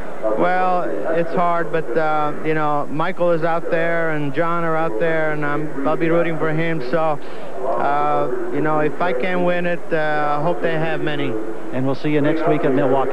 You bet. Mario is out, his car being pushed back into Gasoline Alley. Now, Lynn St. James was also a victim in this most recent incident. She had suspension problems on the left front of the car. The crew has been working feverishly. They hope that they can get it repaired. Lynn has stayed in the cockpit. Of course, she's lost a tremendous amount of time after her sensational qualifying effort to start in the second row. So a lot of disappointment early at Indianapolis, Paul. We're still under yellow here at the Indianapolis Motor Speedway as Lynn St. James sits in her car. The Goodyear Blimp Spirit. Overhead today, the captain is Mark Nett. He's given us some great shots, including some action shots of some of these incidents. Mario Andretti traveled 7,722.5 miles at the Indianapolis Motor Speedway in competition. Let's go to Jack. Well, Paul, the latest report from Nigel Mansell is throughout the early going of this race, he's been radioing back into his crew that he has a problem with his pop-off valve. Now, on the dash, they have a light that blinks. The computers and the real-time telemetry that the engineers are getting back here show that there is not a problem with the pop-off valve.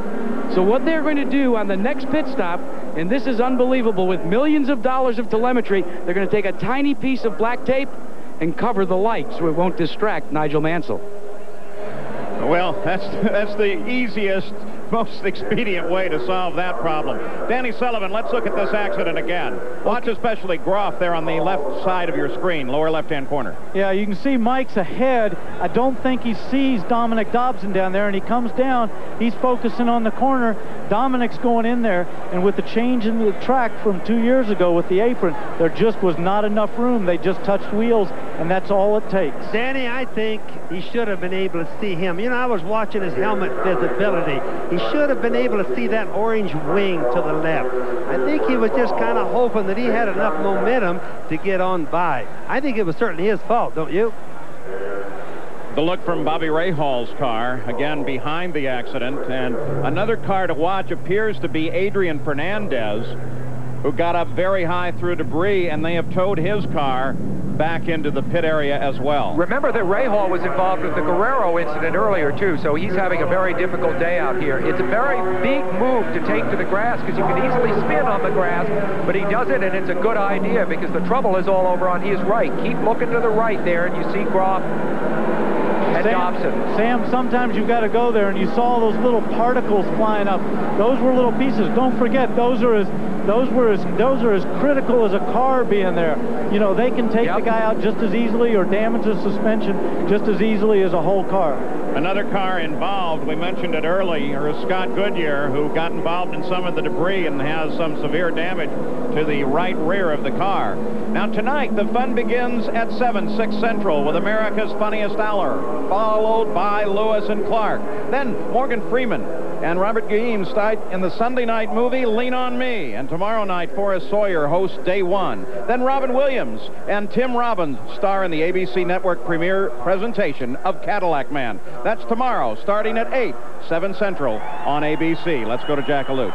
Well, the crew continues to work on Scott Goodyear's car. They're working in the plenum area. They had to pull off the actual pop-off valve, and they're playing Go Fish at the present time. You know what they're looking for?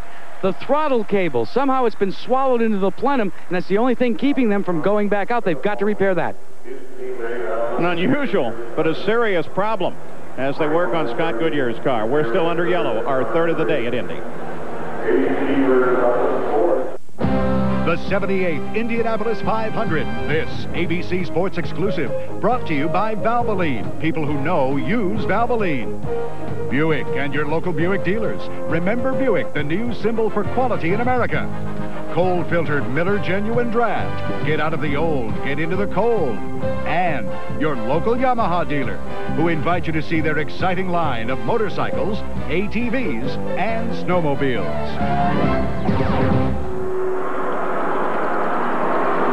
We're back at Indianapolis. There's the Valvoline running order. Emerson Fittipaldi is leading the field back to green flag with his teammate Al Unser Jr. in second and Michael Andretti in third. That's where the battle will focus as we head back toward green. The incidents have obscured the fact that so far in this race, the Mercedes engine Penske cars are really the dominant factor. We lost track of that because of the incidents, but look at them now.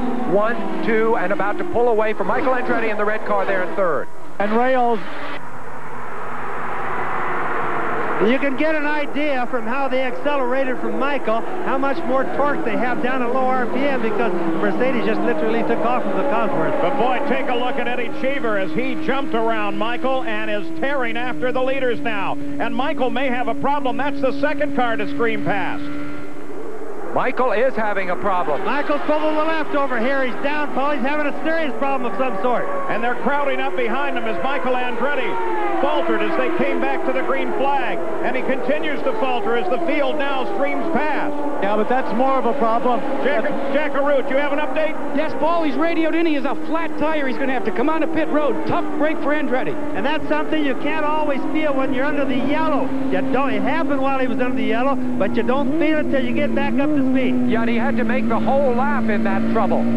So under green flag, as we come back, our first lap of green flag racing on lap 41 after the accident involving Dobson and Groff and Michael Andretti, apparently some problem with a tire. Paul, that means there's always a little bit of debris left that the officials just don't find when they clean up. And all it takes, these tires don't have tubes, takes a little tiny puncture. Watch for the field possibly to come by. This is a brutal break. He may go a lap down. Watch above him there. Here he's coming out now. Look over to the... No, he stalled it. Now the field is going to come by. He's going down a lap or more. Let's go to Jack. He stalled it once again, and they've got to refire. He lights up the new sets of tires. A man is very, very frustrated.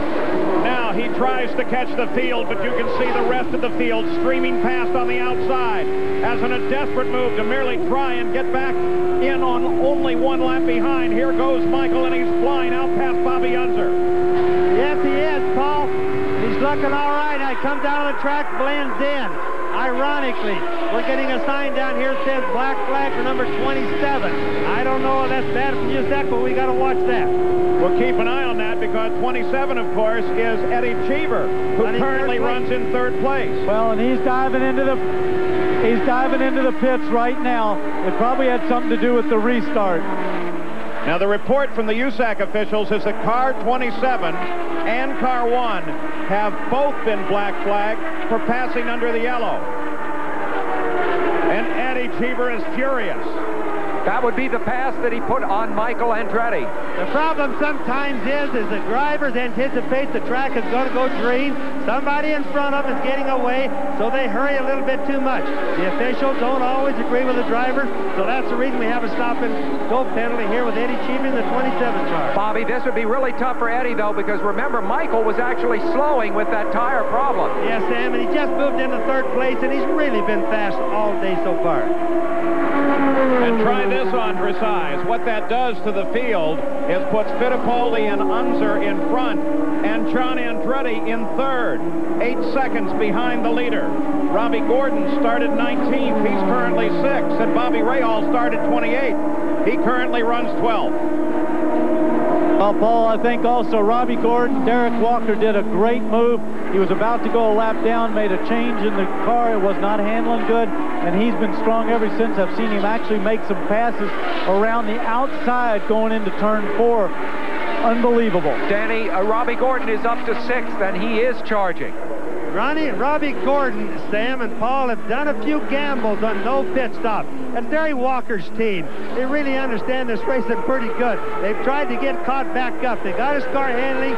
He's been working different grooves than anybody else, as I told you earlier, and he's on the move. Remember, the Derek Walker we're talking about was the former crew chief for Roger Penske, so he's got some of the Penske magic. And Sam, don't forget that I was the guy that he was coaching in those days. He called my race in '85 that I won.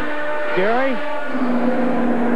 Well, car 1, Nigel Mansell, currently runs in 4th place. The indication was that he had to respond to a black flag. He has not yet done so.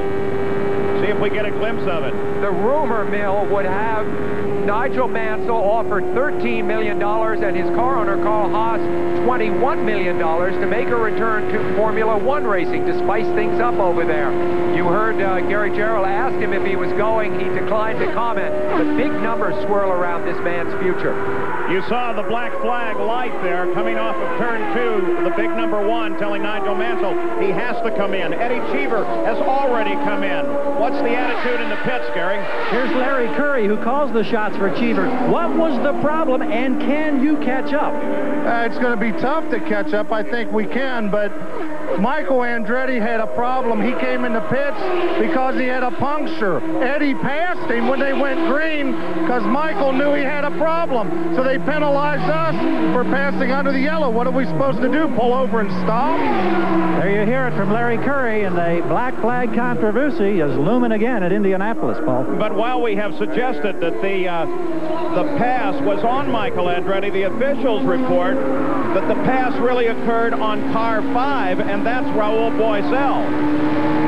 Remember last year it happened to Boisel, Paul, and now it's happening to Mansell and, of course, Eddie Cheever. You know, another thing, I notice all the cars as they come through turn 2 here, they're going a little bit slower. I think we're entering that point in the race where everything is a little bit slippery in the turn. I watch the guys that are more conservative running a little bit closer to the grass.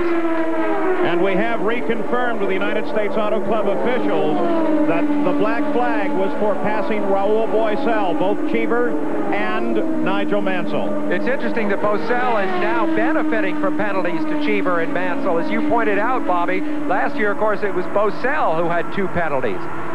We're past the 100-mile mark now. As back in the field, you're on board with Raul Boisel. Robbie Gordon is lined up just behind him. This is a battle for 4th place.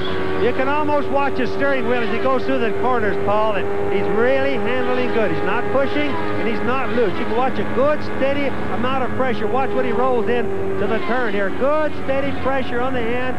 No quick corrections. Out close to the wall. Very smooth. Bobby, I talked to Raul right before the start of the race, and he said that he was happy. Everything was perfect. He had no problems, and he was looking for a good race. This is terrific from Robbie Gordon's car. Now, look just ahead. There's Raul Boisel just ahead. So we'll track this battle from 5th place on board with Robbie Gordon. Now look at the different groove he's taken. Now he's down, not even to the white lines, Paul. He's been high down here in 2 turn all day. He's been trying to make his own groove. Now he's been in the pit adjusting the car, but we can watch him as we go around what he does compared to the rest. And you can see he is just edging closer and closer to him. Robbie Gordon, a young 25-year-old, drove for A.J. Foyt last year, made the switch to Derek Walker. He has matured a lot. He is willing to drive a tactical, somewhat conservative race, which he was not a year ago. Robbie Gordon on the backstretch. Now, guys, let's just sit and watch and listen to Robbie Gordon as he tries to reel in Boisel.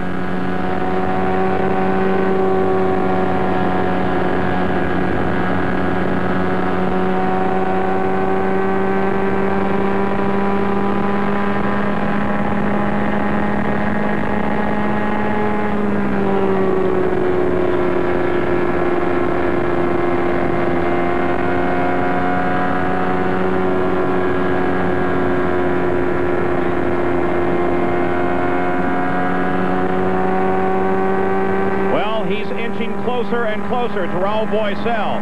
Now they've changed the way they assess penalties here from last year. Let's watch here as there's some traffic ahead, and both of them have to string through that.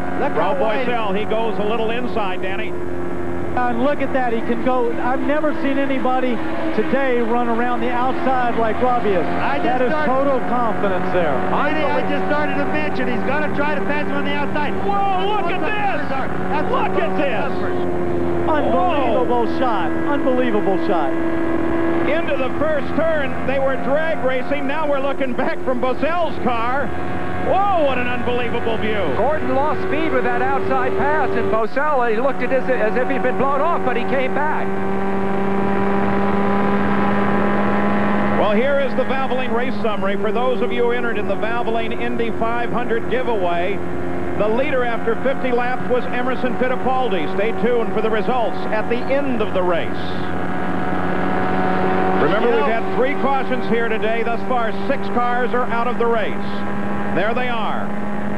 You know, Paul, the first thing you think about when you watch Robbie going around Bozell on the outside is he really woke him up, because no driver would expect that at this time of the race. All right, now we were talking about how they're assessing the black flag penalties this year, Jack Arute. Well, Paul, what happened for Nigel Mansell is his infraction occurred under the yellow flag, but they will not assess penalties anymore under yellow flag conditions. So some 10 laps, 15 laps later, they brought Mansell in under green flag conditions to assess the penalty as Lynn St. James makes her way back out on the racetrack. But Mansell is extremely upset. It seems like the crew is trying to calm him down right now on the radio, because it was so long from when he had the infraction before they gave him the black flag stop and go. And of course, part of the reasoning there is the complaint last year was that if you assess a stop and go penalty under the yellow, well, it's really no penalty. Look at Gordon, and there's Boisel to the inside. Whoa! Now watch this. This is terrific. Yeah, but what happened was that Bozell was slowed going into the corner, and that's 230 miles an hour. They almost touching. And Gordon had nowhere to go, Bobby, because there was a car to his right. That's why it was so close. Sam, he was really worried about it. The wall on the right, Boisel on the left. That's a bad position to be in. Mauricio Gugelmin just inside of Teo Fabi and John Andretti there. Andretti runs in 3rd place, so he's overhauling some slower traffic. Fittipaldi is the leader. Unser Jr. runs in 2nd. We watch Boisel and Gordon. Gordon's around him again. But he doesn't have the car on the outside to block him. What a great move. He's got total confidence out there, and I think we're going to see him passing cars all day long there. Danny, we've never seen passing like here this early in the race. Don't you agree? Absolutely. He's got the car set up just perfect, and he shows he just can pass anybody wherever he wants to go. You know, most of the drivers that felt because of the track being narrowed down can't run the apron anymore, that cars don't pass on the turn. But we know now they do. Bobby Rahal comes in, makes a stop. This is under green, and one would assume not scheduled. Well, Bobby, the other thing about that passing, the only guy that we're seeing making those passes is Robbie Gordon. Here's Ari Leyendyke in, so we may be coming up on scheduled passes under green flag. For example, Leyendyke made his last stop on lap 22. So it looks like these cars are thirsty once again. John Andretti, boy, what a story. When he's done here at Indianapolis, it's off to Charlotte Motor Speedway for another 600 miles of racing in a stock car. Let's go to Jack Arute. Well, Scott Goodyear, you're out of the race. What does this do for your mindset for the rest of the IndyCar season? Well, it's been tough this month. There's no doubt about it. Everybody in the Budweiser team has given it all, but you know, you put so much emotion and so much heart into this deal. It's just, it's been draining this month. See him in a week, Paul, at Milwaukee. You see Robbie Gordon just a second ago as the car gave a pretty good twitch. He caught it, kept going. Paul, just a quick deal on John Andretti. You know, when he finishes 500 miles here and is looking at another long race in Charlotte, that's going to really be tough. The only rest he's going to have is on the airplane getting there. That's really going to be bad. And, Bobby, if this race runs long, he planned for this race to be 3 hours and 10 minutes the way last year's was, but this race is running much slower than last year's race, so he's going to have a very little envelope there. Jerry Punch, an update on John. Exactly, talking about his tough schedule. In fact, they have done some calculations here in the John Andretti pit, and this race has to average 150 miles per hour for him to be able to make it to Charlotte to run the 600. And right now, it is going to be very, very close if this race stays under 150 mile per hour average. Averaging 139.7 now. John Andretti, the 33 car, is 24.1 seconds behind the leader of the race. There is Raul Boisel. Black flag is now out for Scott Sharp.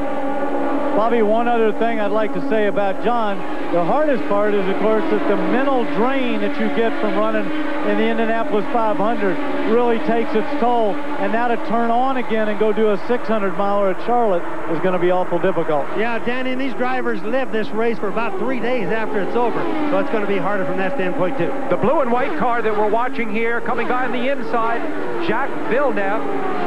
You see him making a terrific pass. That's the highest placed rookie in the field. He has just moved into third place. Son of Gilles Villeneuve, the great French-Canadian driver who was killed in Formula One in 1982, as we see Little Al headed for the pits. This should be a routine stop as well, but remember, he stalled on his last stop. He runs in second place. Yeah, but Bobby and Sam and Paul, I don't think you were going to see him stall again. He did it once. I don't think we're going to see it again. Roger radioed some instructions to him about getting out of the pit. Well, Danny, I don't think we're going to see the same problem, because Roger Penske did counsel all the drivers about trying to keep their revs up just a little bit more when they take off.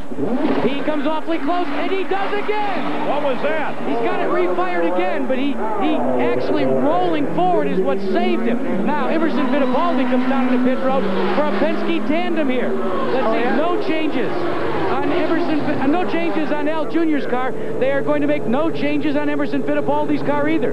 The big question mark is, with this new Mercedes, are they going to be able to exit the pits without stalling? Let's listen. You know, Jack, these two cars are set up an awful lot different aerodynamics. I talked to Emma and the Little Al last night. One of them's going, Emma's going with light downforce. Little Al is going with heavy downforce.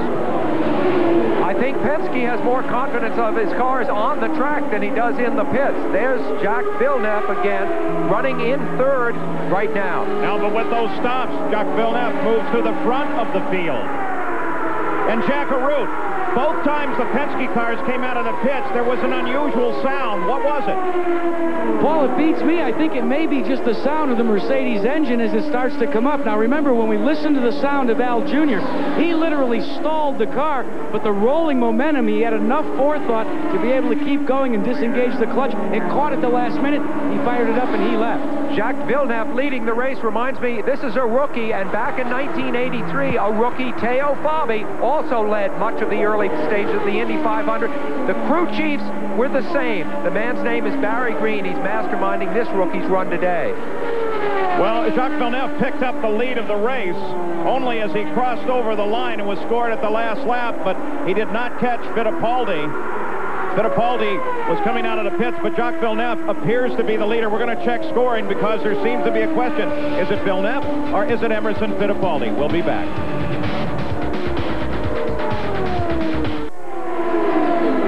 We're back at Indianapolis, where Jacques Villeneuve has made his pit stop, taking him out of the lead. And right now, he's trying to hang on to the leader lap. That's Fittipaldi that's lined up just behind him.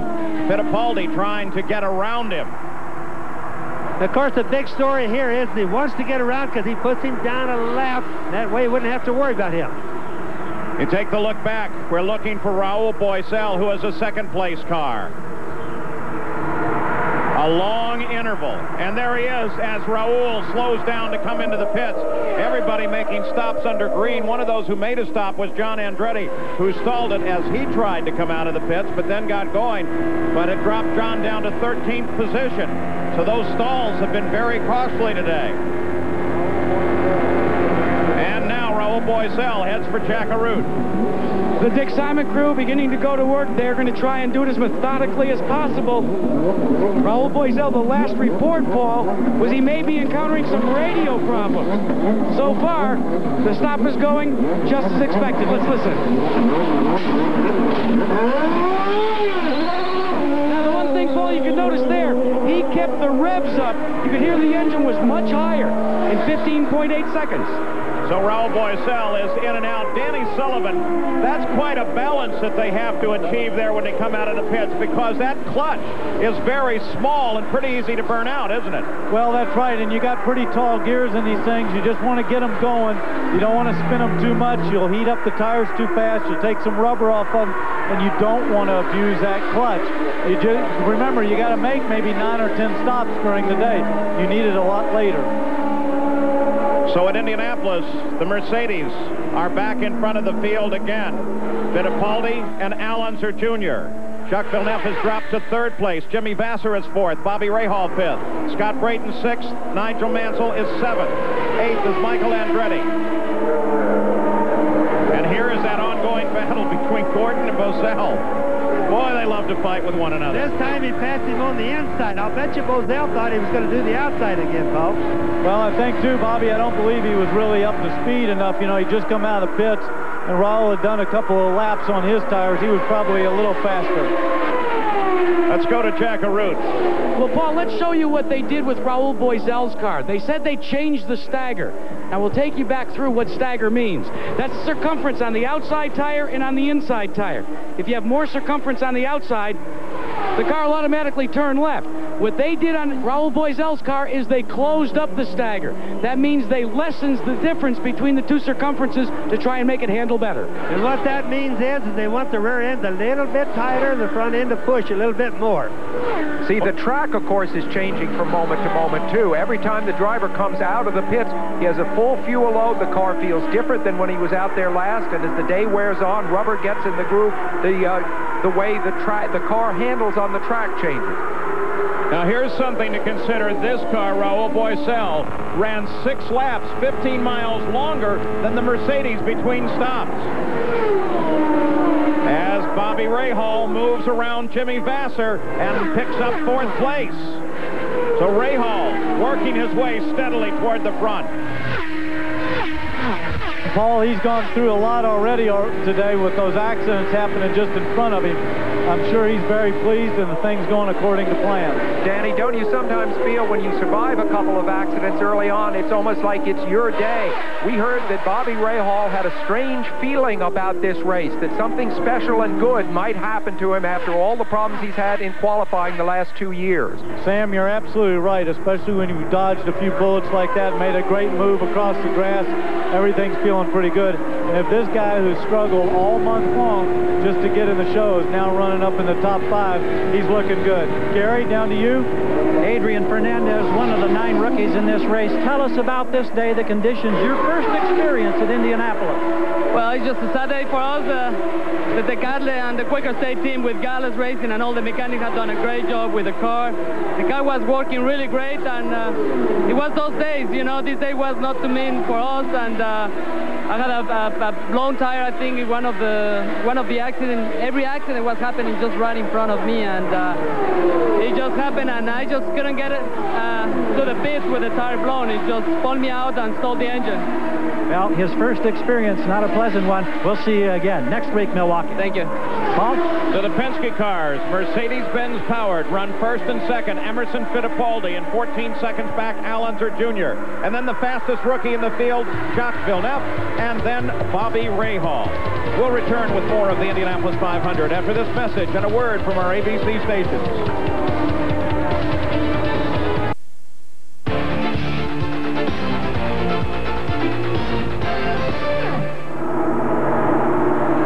We're back in Indianapolis. Al Unser Jr. there runs in second place. Nigel Mansell sitting just ahead of him, trying to keep from going down a lap. Currently runs in 7th position.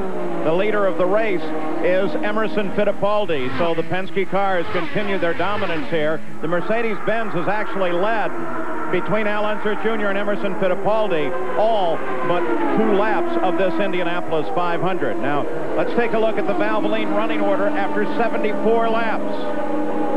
With Fittipaldi, Unser Jr. at the top. We'll look down through the entire field here.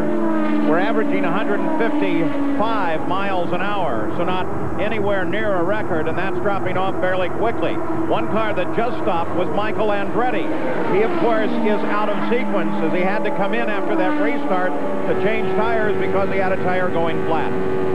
The overall race pace is slower this year, Paul, but the speed on the track is faster. Emerson Fittipaldi has been 220 his fastest lap, and his top speed was 244 on the straight. That's fast. Other people that we are tracking, Lynn St. James, of course, spent a long time in the pits and currently runs 26. Let's go down to Jerry Punch. Dominic Dobson, your 7th Indy start was a short one here today. What happened out there? Well, it sure was. It was disappointing because the Pac West Columbia helicopter car was running well. We were poised to get up into the top 10, and I just passed Hideshu Matsuda and was trying to get by Mike Groff, and I think something happened, and we just both spun and hit the wall. I don't know if we touched each other or someone said he may have blown a tire. I haven't seen the tape, so I can't honestly say, but it was a short end and a very discouraging way to get put out of the Indy 500. You seem to be okay, but you spoke with Mike Groff inside the hospital? I did speak with Mike. He's okay. He's a little banged up, and I'm sure he's upset, just like I am. But, you know, this is racing, and this track is very difficult to pass on. The groove is narrow, and it's just almost impossible for two cars to go side by side. Good news for Groff and Dobson. Both going to be okay, guys. Gary, what a gentleman Dominic Dobson is. He could easily have laid the blame at the feet of Mike Groff and didn't. He reported his condition instead. That's terrific. And also, one of the things that I like to hear there, and he would have said it, I don't think that they made contact. He said, I couldn't feel it. That means if they did, it was so light, it was very, very light. And that's a good sign, too. That's good guys racing very close together. Yeah, you know, Danny, sometimes the excitement causes you to forget, because we could see smoke between the tires. Well, that's true, but was it when they just touched and Groff started to lose or not? But it was a good sign that they both have the respect for each other, and I don't think anybody was trying to do anything wrong there. Let's get an update on Scott Brayton's run now. Here's Gary Gerald. Well, Paul, very quietly, he's been a pretty impressive run today. The drama, of course, with his teammate Cheever and the black flag after Eddie had gotten up to third, put him way back. Brayton runs 6th. John Menard says the car's working beautifully. They did put a little more wing in it on the last pit stop for a little better bite. Also, we understand that Nigel Mansell's having a bit of difficulty, the boost fluctuating, going up and down. So his woes continue. In fact, Scott Brayton is in the middle of a good little battle to watch. He's got Jimmy Vassar just ahead of him, and Nigel closing on him from behind. So let's keep track of this, which is an ongoing battle for 5th place if you count Jimmy Vassar's position. Well, you can watch Nigel Mansell going down the straightaway, drafting, trying to get a run, and whipping out going into the turn right at the last minute. Now, that's something the Mercedes have not had problems with. They don't have to draft that much. They just whip out like this and go by. Vassar is the car, the blue and white car on the left that Mansell just ripped by. And do you think that he remembers that move around that pass around the outside going into turn 1 that Lyondike did on him last year? Because he repeated that on Scott Brayton. You know, it's been fascinating to watch Brayton, too, again in the yellow 59 car, because his line here has been so unusual. Look at Nigel Mansell, though, as he ducks under John Paul Jr. Vassar chases, and there's Michael. An interesting thing about Brayton, with Mario withdrawing from the race, Brayton becomes the most experienced driver in this race. He's run more Indy 500s than anyone else, 13. Well, based on the line he's been following, I'd say he has a good chance of saving that car and having it fresh and ready to run at the end. I think Scott Brayton is a guy that has really learned how to drive this race. He had bad luck the last couple of years, but I think he was ready for a major success, and maybe it's going to happen today. You know, Sam and Paul, even though the racetrack might be a little bit slippery in the groove right now, I've been noticing down here there really is no dust like on the outside, which is making it real nice for passing. Nigel Mansell trying to close on Ray Hall. We mentioned that Dick Simon as an owner has 6 cars in this race. Let's consider what they are doing here today. In 9th, Bosell. Masuda runs in 11th. Vitolo, despite his spin, is 23rd. Mashushta, 24th. Lynn St. James, she had a lot of trouble in the pits. She's 26th. Marco Greco, 27th. Bobby, have you noticed, too, that Mansell seems to be going through traffic a lot easier than Little Al, who was catching him, but Little Al doesn't seem to have as easy of time getting through the traffic, even with that Mercedes power. Well, Danny, I've watched them all slow down. Their speeds are down around 210. Little Al's a little less than that. I think this is that deal in the middle of the race where everybody's doing a lot of thinking, kind of a dead time for the drivers, because they're trying to figure out for what they're going to do later. I'm sure you can remember thinking and doing the same things. Oh, absolutely. At this time of the race, you're trying to, what calls am I going to make? Do I need to put some wing in it, take some wing out? What set of tires? Do I want more stagger? And just try to get through the traffic as best as I possibly can. You know, the personality of race drivers also is that Emil goes fast all the time. He's just like a switch, on and off, whereas Little Al's going to do a little bit more thinking, I think. Rahal makes a turn for the pit area. So Rahal coming in now. You're on the nose of the car. Now let's take you back while Bobby Rahal makes a stop. We'll continue to track this, let you know if anything changes. Let's go back to lap to 23.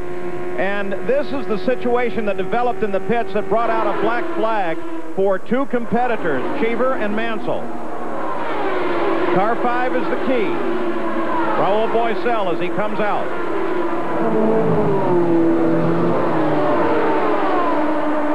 Now you see the blend line just down below the car. There comes Mansell. You can watch him correct with the steering there. The rear wheel is spinning like that. And there's Cheever. So Mansell and Cheever after the blend line. Now what they should have done was gotten back behind Boesel. They didn't do it. And so the black flag came out for both of them. Frustrating for both because Boesel pitted so far to the end of the pits, was barely up to speed when they arrived. They would, both of them, have had to brake hard to avoid passing Boesel. Well, they could, but if they had corrected themselves, Sam, they probably wouldn't have made the call. They don't expect you to lock them up, but if they had slowed down, let Boesel go back in front of them, they probably would have not made that call. Once they were on the track, that's an option, correct? On the track or even in the pit lane. Yeah. Well, what kind of a difference would it have made for a guy like Nigel Mansell, who now runs in third? Could he have been the leader of the race as he tries to overhaul Dennis Vitolo here? Not a battle for position. Let's go down to the pits once again. Paul, strolling the pits is Leo Mel, the director of competition for Goodyear. Leo, we talked early about the fact that it was going to be a hot day, that there might be concerns over tire temperatures. What have your preliminary readings been on these early stops? Well, the Penske team scrubbed in the tires very carefully last week. Read them one day, let them rest, read them the next day, and it's all paying off because everything looks great so far. No blisters, no trouble areas showing up? The Eagles are just perfect so far. All right, well, here's a happy man. Of course, he's still got half a race yet to go, Paul.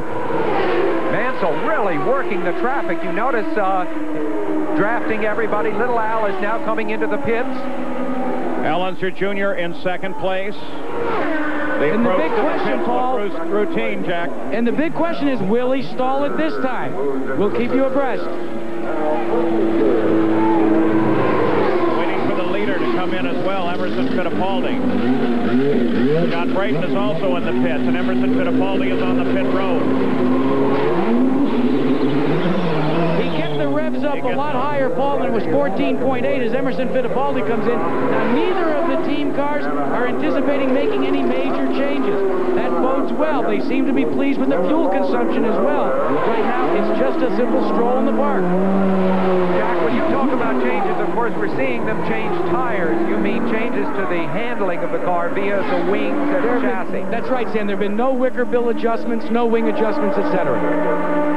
So the leader is first and second in and out of the pits. And that time in and out smoothly, as there's Fittipaldi. I'd like to say one thing, too, to Jack. Being a driver, even when the cars are great, there's never a stroll in the park. There's always a problem. The handling is always a factor. You're always trying to adjust. You've all got little problems that you're dealing with constantly throughout that drive. The thing that's fascinating, Paul, right now, and Danny alluded to it, is Emerson has complained just a little bit throughout the course of the race about understeer, but when they offer to try and fix it, he says, no, leave it the way it is. Well, Jack, that could be. Don't forget, they run through an entire tank of gas. That thing holds 40 gallons. So at the beginning, he might have more understeer, or the car might be more neutral. He might not want to change it because it'll upset the balance at a different part of the run, and he might be happy enough because he's just out there, as you say, in the lead. Coming up Saturday on ABC's Wide World of Sports, our country's top gymnasts, including Dominique Dawes, take on China and Belarus in the Hilton Gymnastic Challenge. Plus, the Advil Mini Marathon from New York City, Saturday at 4:30, 3:30 Central on ABC's Wide World of Sports. A crash, Bobby? Crash down in turn one. One car. One car, that's all there is. Against the wall, down to the inside. The crews are already there. The rest of the field slows. There is some debris up on the track.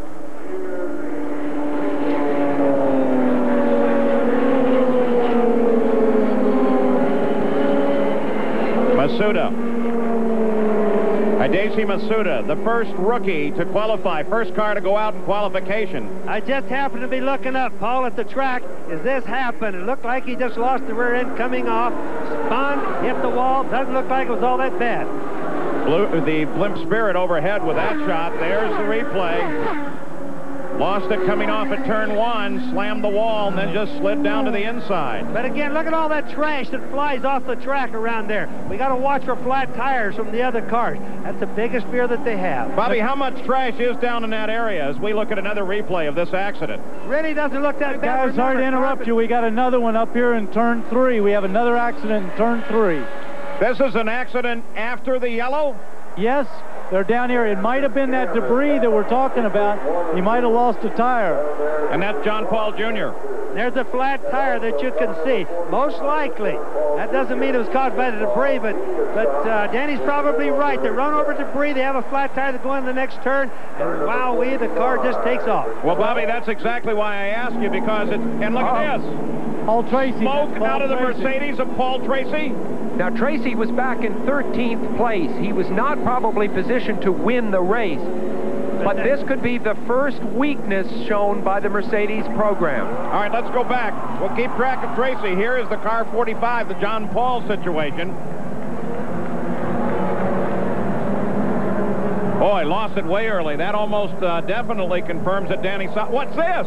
What's this? There's Nigel Mansell under... Unbelievable. Nigel Mansell and Dennis Vitolo. Why? How did they get to this point?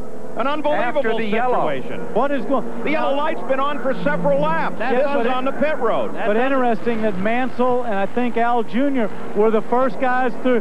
The accident. Maybe they picked up a puncture too. Yeah. Nigel Mansell decides to get out because there was fire on the back of the car, and remember, this is methanol that's burning, and you can't see it. Sam, that's oil that's burning right there, not methanol, and you could see it. It's right underneath the engine there. Yeah, but what about Mansell? One of the firemen saw something and went to just totally envelop Mansell. Maybe he thought that Mansell was on fire or saw some of those flames that we can't see from methanol. Bobby, I saw the oil fire, but then so suddenly Mansell seemed to leap forward as if something else. That's why I suppose that maybe the methanol had ignited. That's because everybody is screaming fire. He wasn't in a hurry until everybody started screaming it. And he also knows methanol fires are almost invisible, Sam. Well, but Bobby, he is on the ground. Bobby, it's not an easy climb out. It could have been, too, if his radiator was punctured. Don't forget that'll take time till it seeps into the back of the cockpit, and he could have all of a sudden got the hot water. Which feels like fire, right? Exactly. Yeah.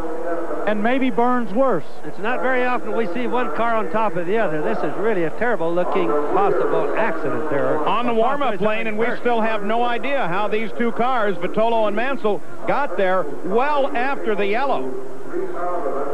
Let's get an update from Gary in the Mansell pit. I'll tell you, Paul, this team is devastated down here because they were elated when that initial yellow came out. They were going back on the lead lap. They were right back in the race. Then suddenly, lengthily after the yellow, here's the problem for Mansell. They have ridden the roller coaster right to the bottom of the pit right now. Well, Gary, remember, the Newman-Haas team has never managed to win Indy, and they've been competitive year after year since they started in 1983. I'm worried about Nigel Mansell. He is in great discomfort there. Nigel and Jacques Villeneuve were both about to make up a lap, taking advantage of the yellow that came out. And then this happened, and we still don't have a clear understanding of why it happened. I think, obviously, Paul, that he got hurt in the accident. He was just sitting there for a while, hoping that somebody could come help him out, and then he either felt that hot water that Danny was talking about, or somebody was hollering fire, and boy, he got out, no matter how much pain he had. Bobby, your heart just goes out to Nigel, who's been hurt so often in racing, one way or another. That bad accident at Phoenix last year, which he bravely overcame to finish third here in this race, and now this. Well, let's take a look at Nigel Mansell's in-car. Maybe that'll give us an idea of what happened here. The yellow light is on. Emergency equipment is on the track. First time we're all seeing it. This is turn 1. And he suddenly hit. And we're waiting. That was the camera going out. There's nothing wrong with the set. Stopped. We're still watching the tape because there is where the camera comes back. And he gets hit from behind. That's what it looks like. We'll still ride with this videotape from Nigel Mansell's camera. Mansell's still sitting there. Go ahead, Danny. His head's laid over a little bit to the left. I don't understand that. Yeah, could he be dazed? Here's the smoke. Fire starting in the back of the car. That's the oil smoke. It's from Dennis Bartolo's car, though, I believe. There's a little oil dripping down. You could see that. That's why it was burning with the yellow flame. Nigel takes off the steering wheel so that he can get out. Now he's slow. See, I think the water or something came through there, and all of a sudden he realized he was getting burned. There's the water. Out, the water's spitting out. That's from the radiator, I believe, of either his car or somebody else's. Also from the fire extinguishers. Here's Michael Andretti's onboard camera. Maybe we can get a view from this camera, the same situation. No, that's really John Paul Jr. That was John Paul Jr., the first spin under the yellow. Now that's one that you would just have to say that was a tire puncture because the car just went out of control immediately. Yeah, because the driver's fault. Because the amazing part, Bobby, is that nobody's really going fast. I've never seen so many accidents, severe accidents, under a yellow. Danny, you got to remember, the rear end is one solid axle from right to left. If you have a tire goes flat, the other one keeps driving the car. There's the other accident right there. All right, let's review what's happened here at Indianapolis. Masuda had an accident. They turned on the yellow light. Apparently, John Paul Jr. drove through the debris of the accident, and a straightaway later, he had an accident. And then during that yellow, Nigel Mansell was hit from behind by Dennis Vitolo, or apparently hit from behind. So we are still under yellow here at Indianapolis as we approach the halfway point, or 100 laps of the Indianapolis 500 with Mercedes-Benz 1 and 2. The 78th Indianapolis 500, this ABC Sports exclusive, brought to you by Goodyear, #1 in tires. Speed Stick deodorant and Speed Stick antiperspirant, the #1 for movers and shakers. Chevrolet, one car company has won more NASCAR races over the last 10 years, genuine Chevrolet. And A1 Steak Sauce, A1, it's how steak is done. Live shots from the Blimp Spirit, 204 feet long. It's cruising over the speedway at 30 miles an hour. Let's go down to the track once again. Gary Gerald. Well, Paul Tracy has just climbed out of his Mercedes-Benz Ilmore, and I know this is a huge disappointment, and you had to chase some early problems when it died in the pits early. Yeah, we had a problem when we left the pits. It was crowded, and I didn't want to get it out there in the middle of the lane, and I stalled it, and then we couldn't get it started, and that put us back, so we were just chipping away, moving up, and then we something wrong with the turbo. We had a turbo fire, so it's disappointing that the Marlboro car's not out there, because I think for sure we could have finished in the top 6 or 7 where we were at, because people were starting to drop out. Give us an assessment now of this Mercedes power plant and its future, knowing, of course, that it's a one-shot deal this year here at Indy. Well, it's hard to say. I know Al and Emerson are running good. Their cars were working good in traffic. I couldn't get through the traffic as well as they could, but ultimately I was being really careful. But obviously I hope we can bring it home in first, maybe first and second. But it's disappointing I'm not out there. Thank you, Paul. So Paul Tracy out of the race. We'll take a look at the Valvoline lap leaders with Al Unser Jr. leading in the early going. Fittipaldi the leader now. Next Sunday here on ABC Sports, we'll head back to the racetrack as the Indy cars roll into Milwaukee, Wisconsin for the Miller Genuine Draft 200. Our coverage begins at 4 Eastern, 3 Central and Pacific next Sunday here on ABC. And there is Emerson Fittipaldi. He is the leader of the race as we are approaching the halfway point. In fact, as they cross the line this time, it will be the 250th mile and the green flag. Al Unser Jr. rides in second. In third place now on the leader lap is Jacques Villeneuve. Green is out. Here we go. The second half of the Indy 500 is underway. When Emerson Fittipaldi came here a couple of weeks ago for the first days of practice, he had just been a pallbearer at Ayrton Senna's funeral. He was obviously shaken the first day he practiced. He just bedded in a few brakes and tires. The next day he came back and has been extremely focused ever since. Emerson Fittipaldi has put everything but the driving of this race out of his mind for 2 straight weeks, and look at the result. Now, Sam, when you saw all those cars going by at the start, you saw that paper on the track. Often, that gets up in the radiators. Happens often after a yellow flag like that. Sam, something else too that Emerson told me, something he's never done before. He went back home to Florida for a couple of days last week just to get away from everything and just kind of regroup. And I think he's been focused all this year. Exactly. He used to rent a house here at the Speedway and stay throughout the whole month, but this year he's concentrated on the racing. As we track Scott Brayton and Michael Andretti in their battle for 5th. Raul Boisel heads down into the pits, so that certainly is untimed, unscheduled, and ill-timed. This could mean trouble for Raul Boisel, who runs 10th right now. We'll watch it for just a second here. Is Boisel destined to be one of the bridesmaids of Indy like Michael Andretti and Roberto Guerrero? Some guys are wonderful here, but they can never win the race. So Raul Boisel, he's got himself a serious problem there as the rear cowling comes off.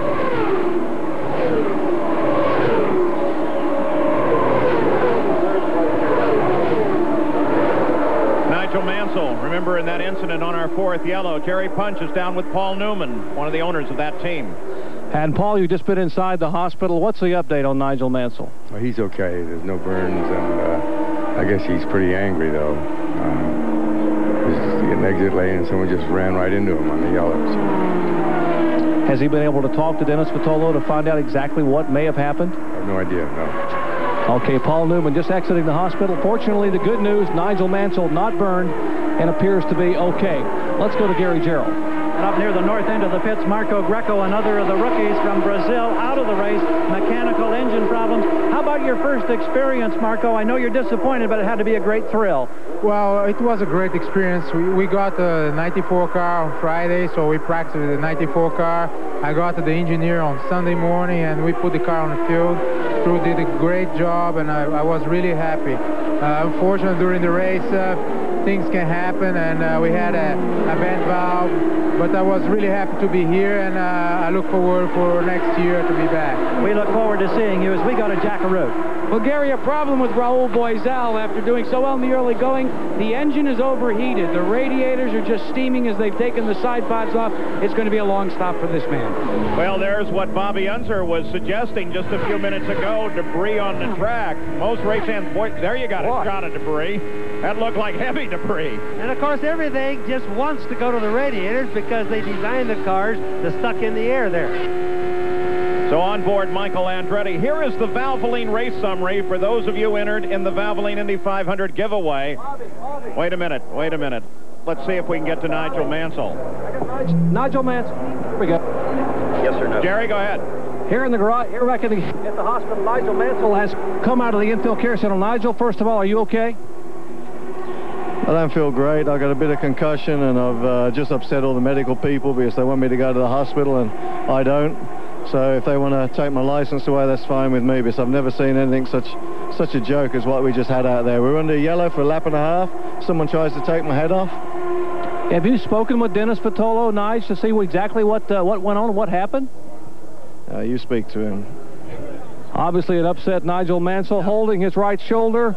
And they wanted him to go down to Methodist Hospital for x-rays, but as you heard Nigel say, he would have no part of that. He has climbed in the golf cart, and he and Carl Haas, Paul Newman and company will head back to Gasoline Alley. Paul? An understatement to suggest that Mansell is furious. Now, let's do the Valvoline race summary. For those of you entered in the Valvoline Indy 500 giveaway, the leader at 100 laps, halfway, Emerson Fittipaldi. Stay tuned for the results at the end of the race. Cautions today, 4, accounting for 31 laps. But one of those cautions, the last, actually covered one incident under green when Masuda got into the wall, and then John Paul after the yellow, and then Vitolo and Nigel Mansell after the yellow. So one yellow flag covering 3 different incidents. Okay, Paul, you know, I can understand Nigel. First of all, you're out there racing. You're putting everything into it. We've seen a lot of accidents. Everybody's dodged the bullet a little bit. Mansell just missed that accident with the Japanese fellow that spun, and now he goes and he's cooling off. He's just driving around. He's on the warm-up lane, and somebody clobbers him. That's not when you expect to have anything happen. You regroup, and it's dangerous enough out there under race speed. I can understand why he's angry, and he doesn't even know why it happened. Danny, do you think that's a prelude to a return to Formula One? He really looked disgusted. Well, you know, with everything going on, you never know with Nigel if he decides that that's a reason to get out of it. Things haven't gone well for him this year, or as well as he'd like to, defending champion. He might just decide this is his chance to exit. Well, you know, my opinion, you two guys, is that he's a professional. He doesn't think what happened is reasonable, and I don't either, but by the same token, that'll never change his way of thinking. So the answers now need to come from Dennis Vitolo. As soon as he is available, we are going to try to talk with him. We watch Michael Andretti. Scott Brayton is closely pursuing him, trying to close in. There comes Brayton. Because I think we also have to be fair, Paul, to Dennis. We don't know what happened to him to cause him to hit Nigel. He might have had something break. He could have had a puncture just like John Paul did. We just don't know what caused that accident. You're absolutely right, and that's why we want to talk to him. So the 3 cars that matter, Michael Andretti, then the yellow car of Scott Brayton, and then Jimmy Vasser just behind Scott. They are beginning to close in on a battle for 5th. Last year, only 4 cars were out at half distance. This year, 12 cars out at half distance. I'll return to the carnage of 1993, but luckily without the injuries, at least so far. You know, we talked at the beginning of the up and down years of Bobby Rahal. Last year was terrible. He didn't even make the race. Right now, he's running in 4th place, and Danny Sullivan, as we look off the front of Rahal's car, twice in this race, he has missed being involved in a major incident. Let me tell you, Bobby's having one of those days where luck is shining on him. Everything seems to be happening right in front of him, and he just scoots his way through it and misses all the debris and the damage. And I know he's counting his blessings. But the good part is he's running right behind Eddie Cheever and in front of Al Unser Jr., and nobody's changing position, and Al's not really closing on him. He's running a very strong race, even though he's a lap down. And look at that great run up through the field. Let's go down to the track medical center and Jerry Punch. Unfortunately, this man has seen much of the field today. And Henry Bach, Dr. Bach, what's going on inside the hospital? What's the update? Everybody's been released at this time, Jerry. Mr. Vitolo, Mr. Matsuda, Mr. Paul have all been released in good condition. They had some minor bruises, but they've been released in good condition. Mr. Mansell, our exam was not complete before he walked out the door. I believe you probably spoke to him, so I really have no report on his condition. Nigel said you wanted him to go down to get some x-rays on his shoulder, but he sort of disagreed with that. I was more concerned that he was a little foggy about some things when he came in. I was more concerned he may have a little head injury, but we'll never know that, I guess. Thank you, Hank. I think Nigel Mansell was crystal clear with regard to what he thought happened on the racetrack. All right, here is Bobby Rahal. He runs in 4th place. The leader of the race is Fittipaldi, followed by Al Unser Jr. and Jacques Villeneuve. Rahal runs in 4th as we look at the last lap average for him. We'll be back with more of the Indianapolis 500 after this message and a word from our ABC station.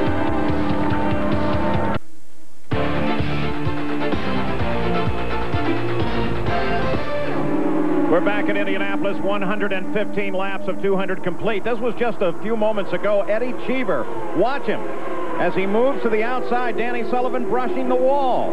Amazing. He had been running high, and I'd been watching him, but I couldn't believe that he ran that high. And that's on an entry. That's not even on an exit. So he's setting up for turn 2 right there and wanted to get all the road. And the car behind him then was Bobby Rahal, who once again came very near to being involved in an incident. All right, let's go back to the medical center. Jerry Punch. John Paul Jr. just walking out, and JP, you almost made it by Matsuda without a problem. Well, he crashed, and we must have ran over something because we got down to turn 3 trying to catch up to the pace car, and it blew the tire out and just swapped ends right away, and that's the way it goes. John Paul See, Junior, okay, here in the garage area. We'll head back toward his garage, guys. Okay, interesting there, too, Bobby. He said he was trying to catch up to the pace car, so he must have been on the gas pretty hard trying to make up some ground. Right, Danny, but you know, if he was just doing 120, when you only have one tire driving, boy, it's spin out time.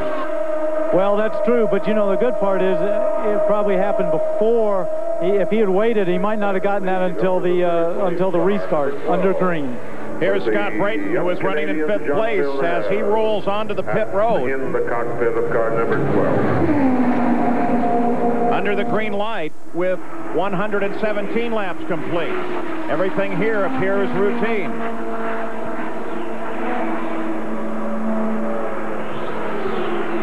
Oh, fairly casual in that stop, Bobby. Yeah, that's about the slowest pit stop I was going to say that I've ever seen. There's other problems. They're just doing some talking. Now the hood's coming off. Yeah, I was going to say he didn't even look like he came down the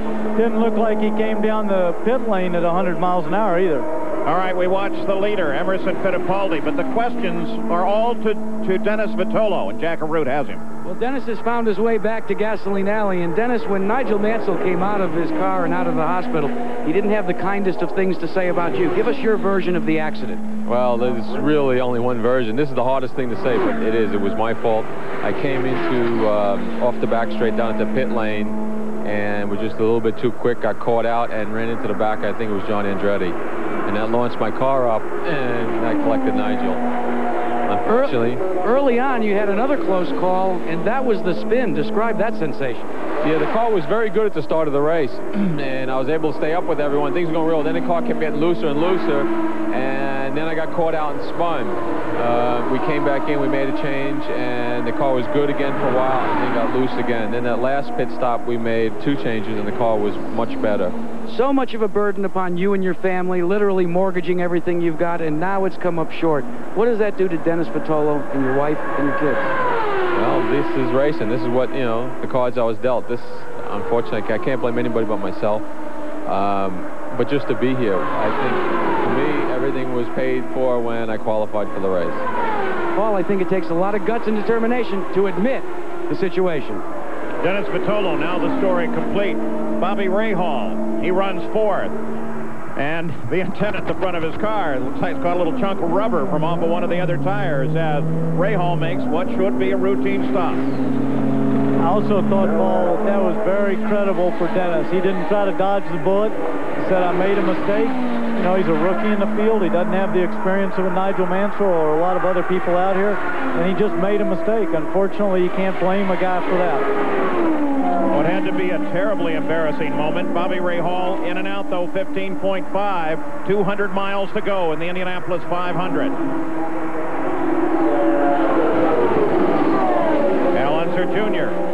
trying to catch his teammate Emerson Fittipaldi, who is 28 seconds ahead, running all alone in the lead. And you'll see the Penske cars are not always the fastest in the curves, but they're able to accelerate down the straight with such superiority to the others. And you watch this happening right now, Al Unser Jr. in the red and white car, that they're able to keep moving through the field with ease.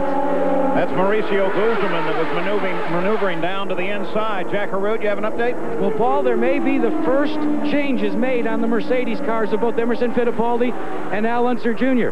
The discussion is underway in both pits, maybe changing the wings, trying to get rid of a little bit of push that has first plagued Fittipaldi and now is beginning to plague Al Unser Jr. Let's check in with Gary Gerald as the Penske team gets ready for Unser and Fittipaldi. Scott Brayton for John Menard had been running in the top 10 very steadily, very quietly all day, but when he came in that pit stop, you noted that he came in quietly. The engine was off. They couldn't get it restarted.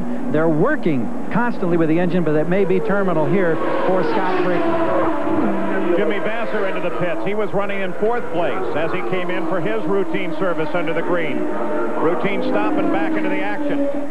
Paul, down here in turn 2, I noticed little Al has not been being able to keep up with them.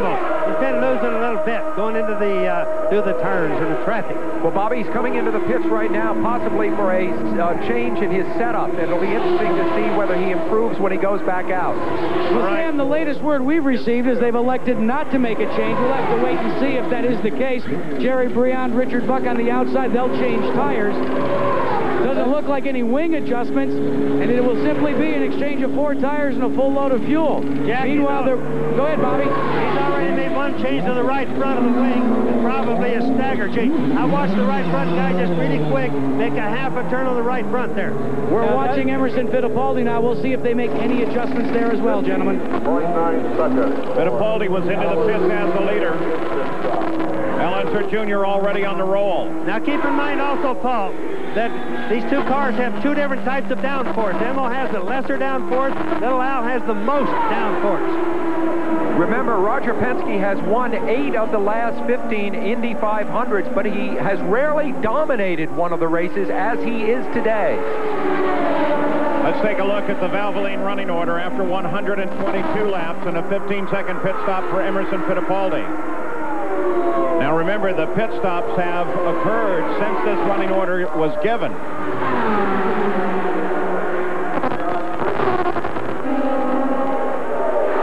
We look down through the entire field. And Jacques Villeneuve continues to sit in striking distance of the leaders. This young rookie, youngest kid in the field, is driving a spectacular race. Fastest rookie coming into this race. His dad was killed when Jacques was just 10 years old. He never had the opportunity to learn from him the way the Unsers and Andretti's did from their dads. So at Indianapolis now, with under 200 miles to go to the finish of the Great 500, we've had a race filled with incidents, but also filled with action. We'll be back. The 78th Indianapolis 500, this ABC Sports exclusive, brought to you by Cadillac and your Cadillac dealer, creating a higher standard. Craftsman, a line of 1,600 hand tools made in America, guaranteed forever, only at Sears. The Valvoline Performance Team, and Miller Lite, great taste, less filling. Can your beer do this? Well, with the stop by Emerson Fittipaldi and Al Unser Jr., Jacques Villeneuve picked up the lead of the race, but he is already on the pit road. As we look at the rookies and how they are doing here today at Indianapolis, one of those things that we covered in the pregame to this race. But now here is young Villeneuve, who is really driving a spectacular race. What does this remind you of? A young Mario Andretti to me. Well, I'll tell you, it's the best rookie I've seen here for a long time. And Paul, by this fuel stop, this team ought to be able to make the rest of this race in only 3 stops. They are going to take as much fuel as they possibly can. You can see they've dropped the jack, and they are just going to take a full load and put Villeneuve back in 16.5 seconds. A very quick stop. I don't think you had to worry about him stalling that engine leaving the pits either. He had plenty of revs, and he was spinning those tires.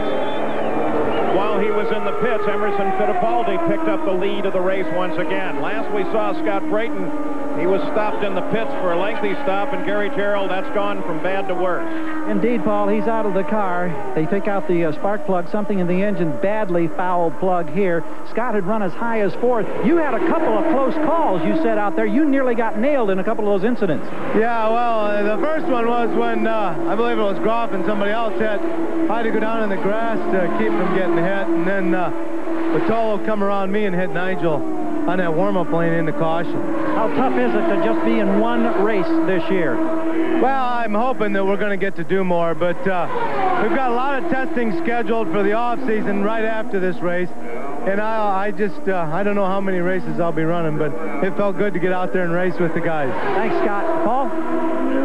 Now that spark plug, I look at that thing, it's not a foul spark plug, it's just a slight correction on that. That's engine pieces from the piston that are in it. There didn't look like there was a whole lot left. John Andretti stalled there. John Andretti in the pits. He stalled the engine. We've been trying to locate both Mike Groff and Roberto Carrero so we could talk with them, but they've left the track apparently frustrated with their performance today.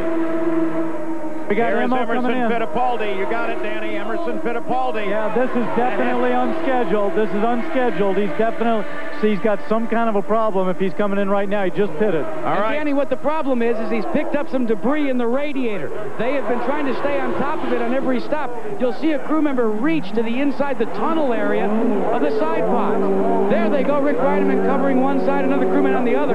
They're trying to clean it out. They're beginning, and you can hear a little bit of a misfire as he began to pick up the throttle, but he's off and away. And remember, these engines will get pretty hot. It only takes a little bit. They're setting their turn about 9,500 on the Mercedes engine, and it only takes a little bit. And remember, the drivers can't watch the problems all the time. The problem was probably discovered via the telemetry to the computer.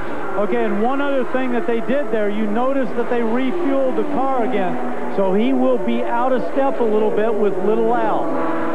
So they started with 3 cars, the Penske team. Paul Tracy dropped out. Now Emerson Fittipaldi has had trouble, and Al Unser Jr. leads the race. And you got to remember, everybody, is that these radiators, when the cars are made, are all very marginal. They're made just to barely cool because the smaller the radiators, the faster they go down the straightaway. So any hot dog wrappers, hamburger wrappers get in there, just ruins the cooling.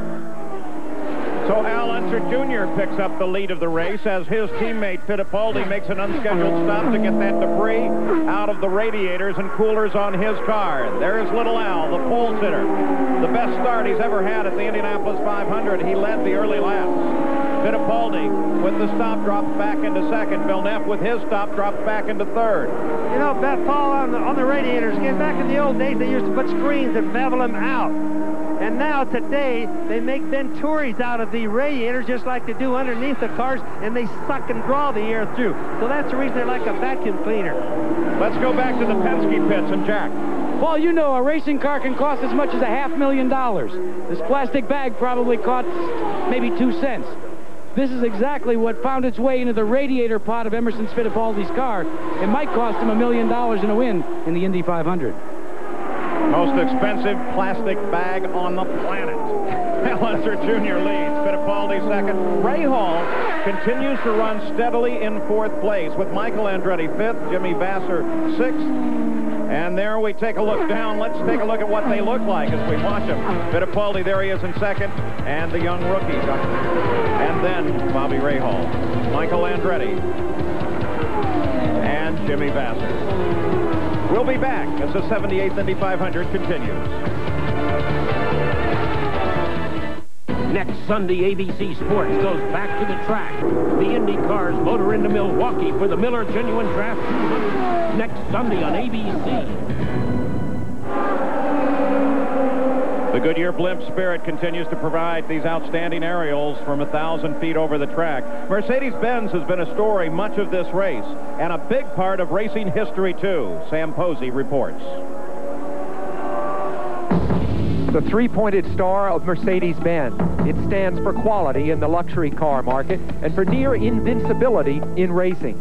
Exactly 100 years ago, the German company built the world's first cars, then won history's first real automotive competition, a race over French roads from Paris to Rouen. The engine, a V2, revving to a mere 700 RPM and producing not quite 4 horsepower. In the years before World War I, Mercedes used its victories in racing, including an Indy win, to prove to the buying public that the company's engineering was second to none. In the 1930s, with Hitler in power in Germany, Mercedes dominated European Grand Prix racing, and their silver cars became a dark symbol of the emerging power of the Third Reich. During the war, the Mercedes factories were destroyed. As the company rebuilt itself in the late 1940s, a major goal was to get back into racing, and in the mists of Le Mans, they did, finishing 1-2. Reims, France. Mercedes returned to Grand Prix with streamlined cars that made everything else look obsolete. They won and then just went on winning until the end of the following year when they withdrew from the sport.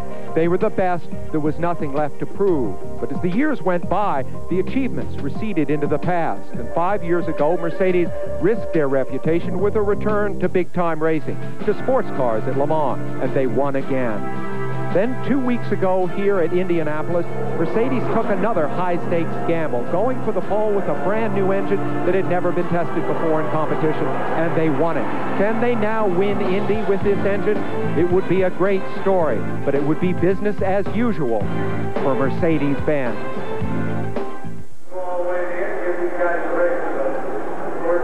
Bobby Rahal continues to run up in the field. Here, the way the engines are performing in the top 4 right now. Mercedes has 2 positions. Ford Cosworth XB1 and And running in 4th as well, Robbie Gordon. After we came back to green, look at this group as they come off of 4. What a traffic jam down here in Florida. They were 3 abreast through turn 4. Whoa! Whoa, guys, easy on those moves. There's a lot of racing left. Michael Andretti just veered across the main stretch. Here's his onboard camera now.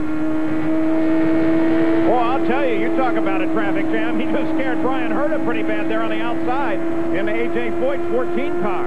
I bet Brian really got a surprise right then. He started pulling in the turn, and whoa, Michael was already there. We got a glimpse from Bobby Rahall's car for a moment. It's still a bit of a traffic jam as they come to the north end, Danny.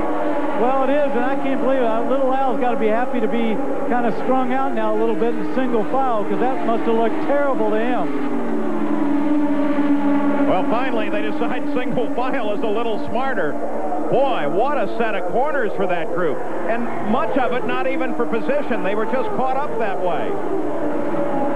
Bobby Rahal now behind Herta. The order is Fittipaldi, Unser Jr., Villeneuve, Gordon, Michael Andretti, Rahal, and Jimmy Vasser. Let's go to Gary Gerald.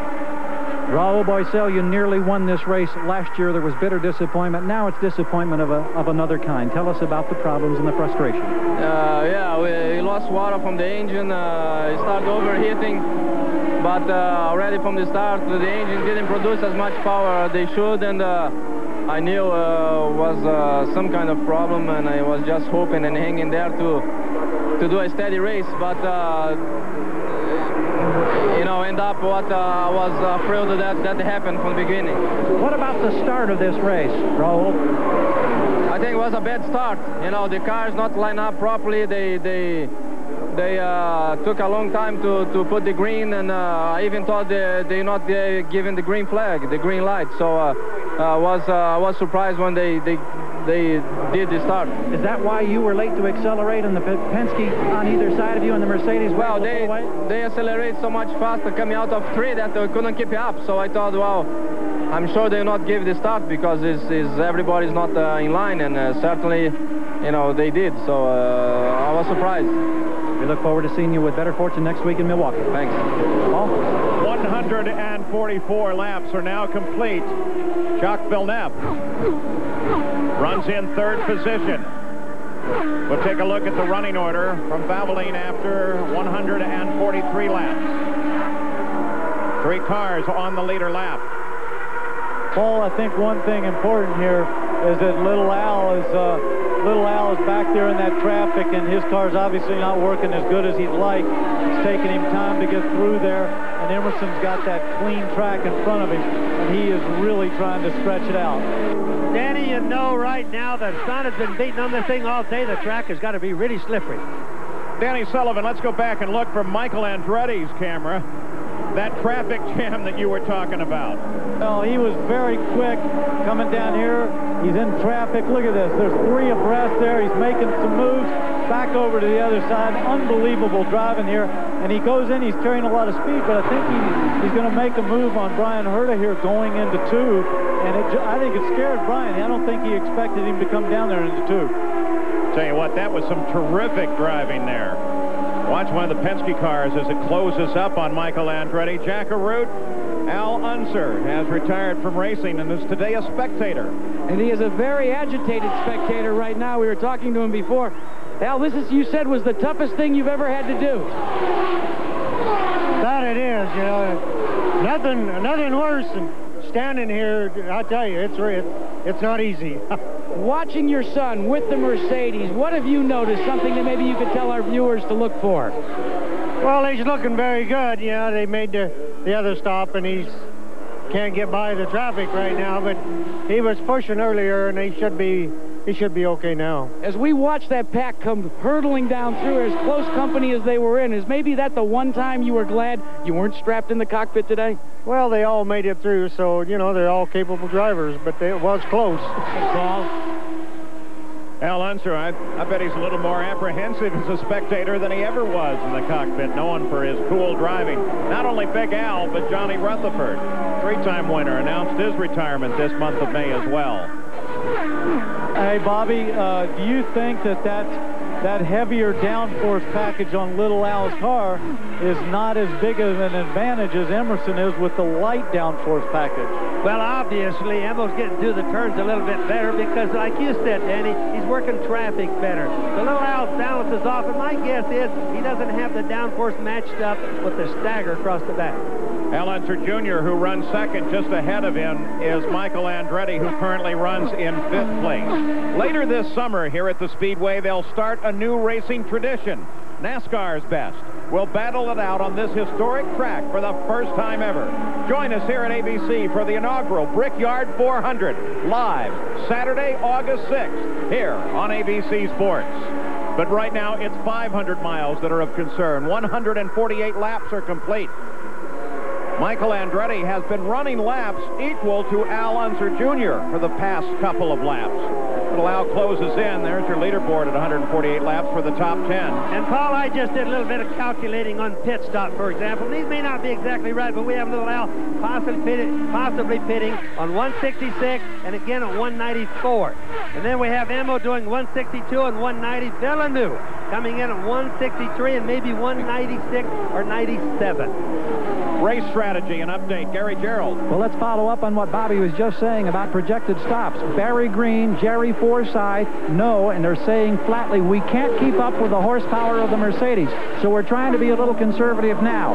There is a chance that they may be able to nurse it so that they have to make just one more stop. They think Unser, I should say, will have to make a stop and then a second one for a splash of fuel. That could pull Villeneuve back up into contention late. Let's go to Jack Arute. And Gary, you're absolutely right. The thinking and the conventional strategy here in the Penske team is they will have to make 2 stops. They're now debating whether it should be a long, full-load stop this next time and then a splash and go, or the other way around. Right now, we're being told that Fittipaldi will take the long stop the next time and then a splash and go. Right now, so much of this race is in the hands of the team managers, the chief mechanics, the car owners in the pit. The drivers just trying to pace themselves and get to the last 100 miles so that they can be ready to race when we come to the closing laps of the Indianapolis 500. 151 are complete. And, Paul, keep in mind when they talk about the splash and go or the real quick stop, that's still roughly 1/2 of a lap. So the people watch the TV, they can just kind of see where the cars are. Figure half a lap lost.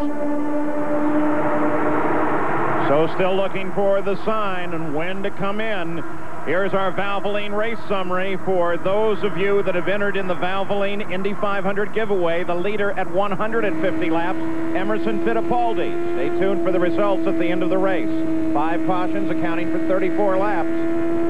These cars out of the race, a long, long list. So fortunately, with all the incidents today, no serious injuries. Most serious appears to be Nigel Mansell, and he refused to go to the hospital. And you know, in previous years, the Lola firm dominated the chassis here. There's only one Lola running right now in the top 10. The others are Penske's and Renards. And 2 rookies in the top 10. Villeneuve in 3rd, and Brian Herta runs in 9th. This young man could be the key to the race. You don't get a 5-yard penalty for a mistake here. It can be quite severe. 3 dramatic decades of ABC Sports at the Indy 500 can be yours. The spectacular starts, the close-up pit stop action, the fantastic finishes, and much more. Call 1-800-4ABC-VCR. ABC's home video, Live and Drive, the Indy 500 is only $19.98 plus $3.95 shipping. Racing fans, order now. 1-800-4ABC-VCR. We're back live at Indianapolis. Emerson Fittipaldi, car 2, is the leader. Now at Indianapolis, 40 laps equal 100 miles. Traditionally, everybody races for the last 100 miles, and then they really turn it on. Emerson Fittipaldi just put Bobby Rahal, the 5th-place car, down a 2nd lap. The Mercedes-Benz engines have been very powerful, running 1st and 2nd right now with Fittipaldi and Al Unser Jr.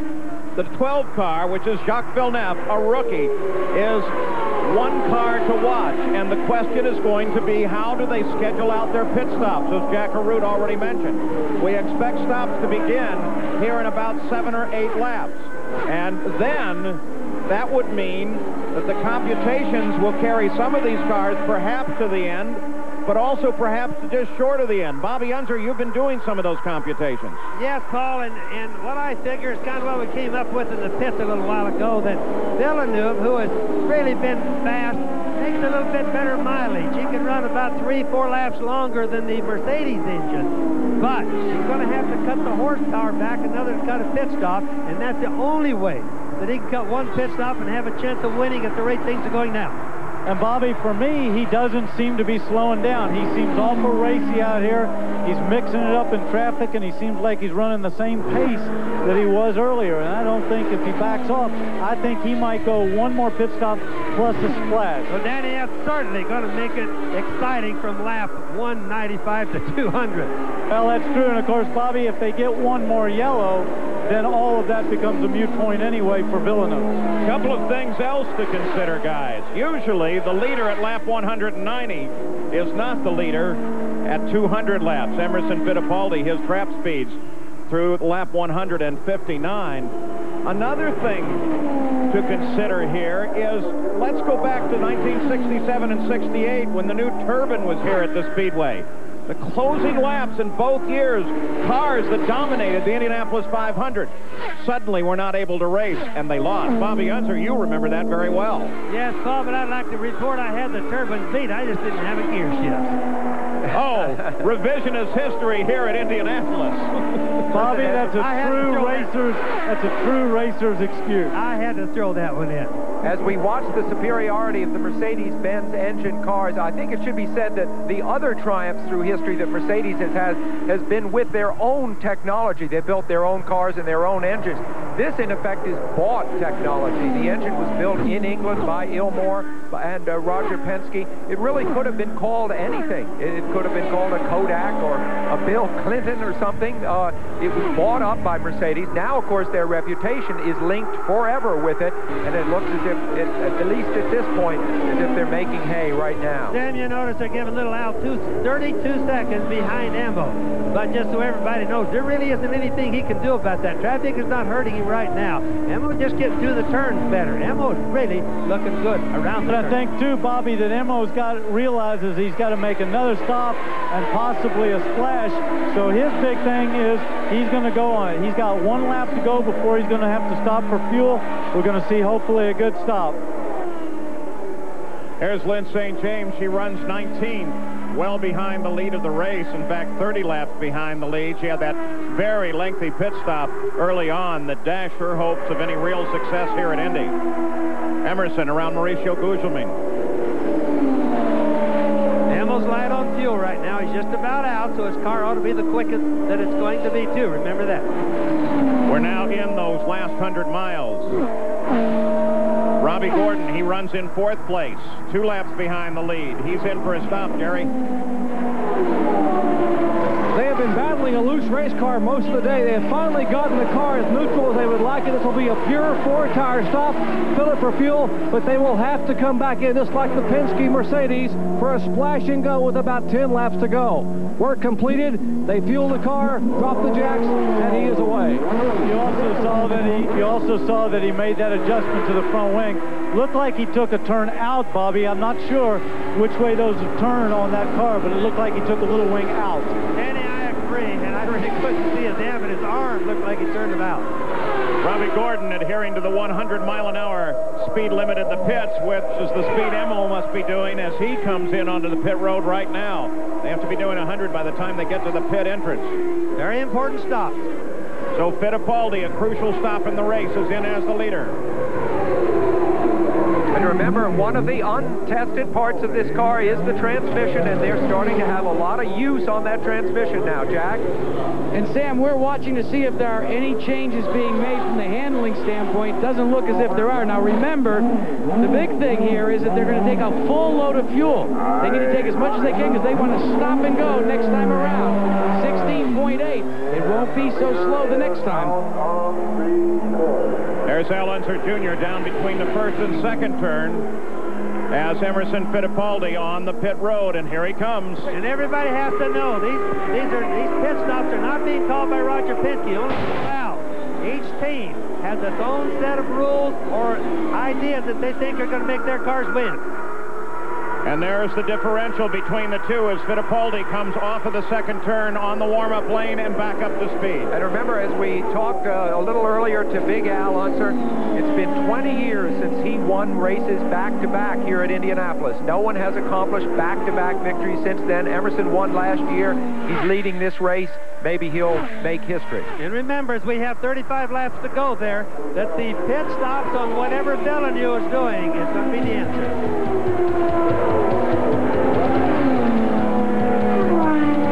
So Emerson Fittipaldi drops into second place as Al Unser Jr. takes the lead in the 31 car, but he is due for a stop as well. Look at his dad. I'll tell you what, I think he wants to get out there and help him, doesn't he? Absolutely. Villeneuve coming in on the next lap, we hear. So first, second, and third will all pit here. What's he doing? He had his hand up. He had his hand up. Maybe the radios aren't working. I think that's the radio's not working, and he was signaling that he understands he's coming in next time. He was just waving an acknowledgement. An understanding or a question, Danny? Well, I would imagine it was an understanding, but, you know, when you're tucked down in that car, your seat belts are tightened down, it's very difficult to get your hand up in there.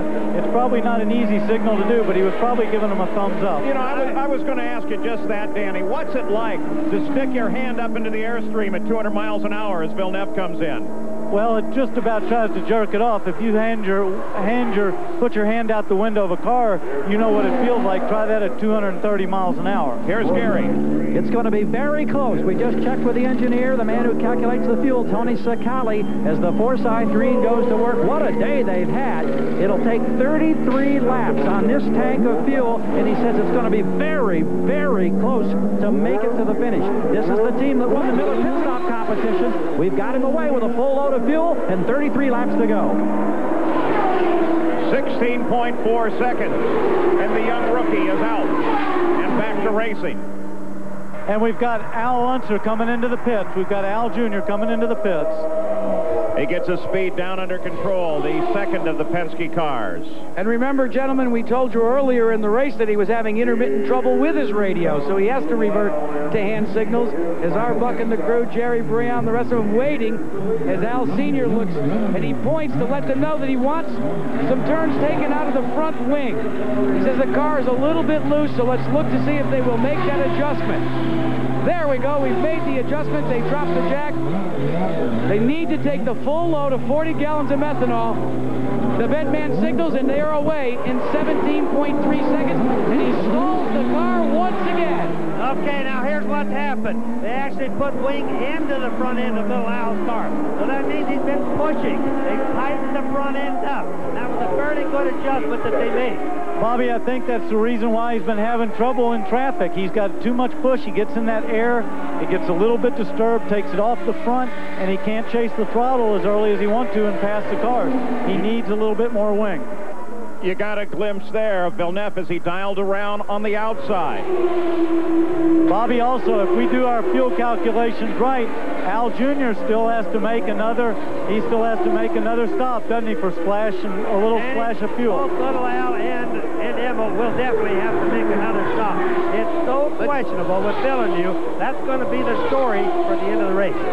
Well, let's go down into the pits and try and find out exactly what the calculations of the teams might be. We'll begin with Jack Arute, who feels, I think, the Penske cars are going to have to stop again. Well, not only are they going to have to stop again, they are going to maybe roll the dice, at least as the case with Emerson Fittipaldi. They have been discussing on the radio with Emo as to whether he could go the distance with the same set of tires that he has on right now. The question was asked quite simply, can you do it with 6 laps? It was garbled, the answer back. They're discussing it right now. Let's check in with Gary Gerald. Well, Bobby Rahal, a lap down to the leaders, has now moved up to 3rd on the pylon in the scoring. He's ready now for his final pit stop of the day, and we await with the team looking for the nose of the car. Now, Villeneuve's crew has already said they think it's going to be very, very dicey. We know they've got to go 33 laps. They need yellow to get a break. Here's Rahal now, and this Rahal-Hogan team that started so far back today from the 10th row, trying to make their mark. came with Honda. He's here now in a Penske chassis with Ilmore power. He's been a dark horse. He still thinks he's in the hunt. They're getting all the fuel. And now Bobby Rahal is clear in 17.6 seconds. So Bobby Rahal back into the fight at Indianapolis. 171 laps are complete and has the makings of an incredible finish in the 78th 500.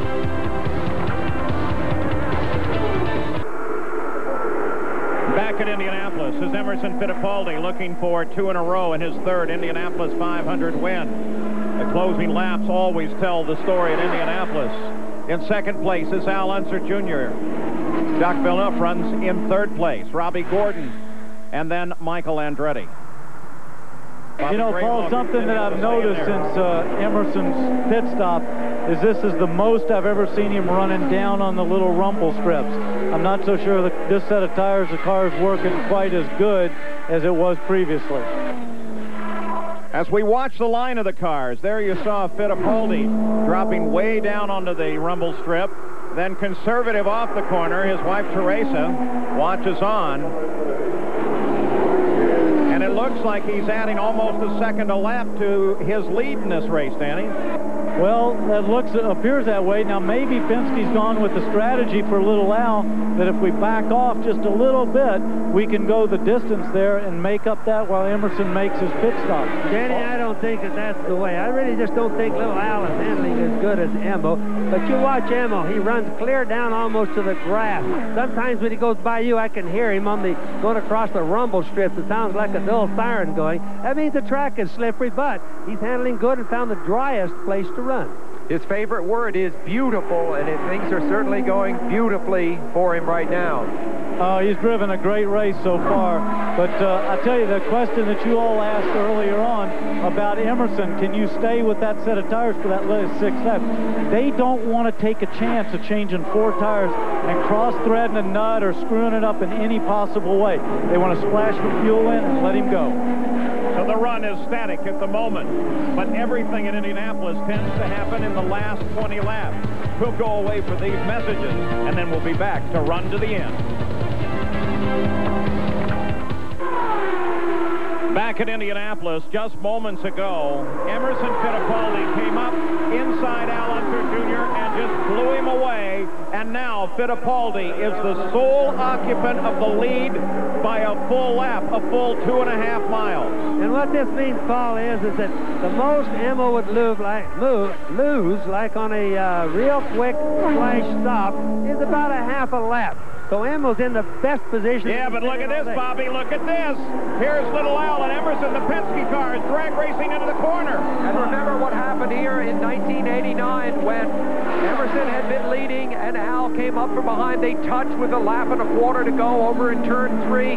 And after that big accident, which put Al into the wall and Emerson into victory circle, Little Al came out and gave Emerson a big thumbs up. He bore him no ill will for what happened. And now they're teammates, and I think that cementing of that relationship then is key to what's happening right now. 18 laps to go. He certainly woke him up. That's for certain sure. You can see that. Yeah, but Bobby, I think that's great racing, and that shows the competitiveness of Little Al. He knows that the only chance he stands is he's got to stay on that lead lap. He cannot go a lap down. You know, to these drivers, winning is really the only thing. Bobby, they only would put one person on that winner's podium. What's the strategy now? Let's go to Jack. Well, Paul, it's beginning to develop. There's a set of computers in both pits. They can read each other's vital information. This is Emerson Fittipaldi's computer. They know that Little Al could maybe stretch the fuel mileage if he conserves fuel. The window's about 2 laps. For Emerson Fittipaldi, this will be the most important device all day. This is the stick that they'll tap the fuel man with as they take their time stop about lap 194. This is the stick right here, gentlemen. Well, of course, if Little Al was conserving fuel, Jack, he should be drafting Emerson Fittipaldi, not leading him. But Sam, the idea there is... that's Emerson. Yellow comes out. That's Emerson. And I just started to say, the problem is he can't afford to be down a lap and have something like this happen. He's got to be ahead, and that's the way it turned out. As we suggested, within the last 20 laps, the last 50 miles, and Emerson Fittipaldi brushes the wall on lap 184. You should hear the crowd.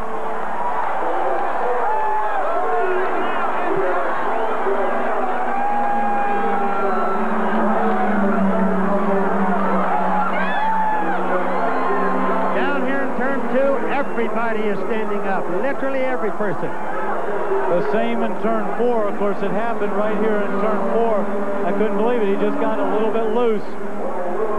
Let's watch it. Oh, boy. They had the race locked up. The rear end just jumped right out from under it. He had to correct it right into the wall. Danny, you were watching it. I was sitting there watching that. I'm not so sure the air wasn't disturbed. I think he wanted to make a run a little bit at Little Al. He looked like he wanted to go back and try to pass it, and he just lost it. So Emerson Fittipaldi is out. One more replay for you.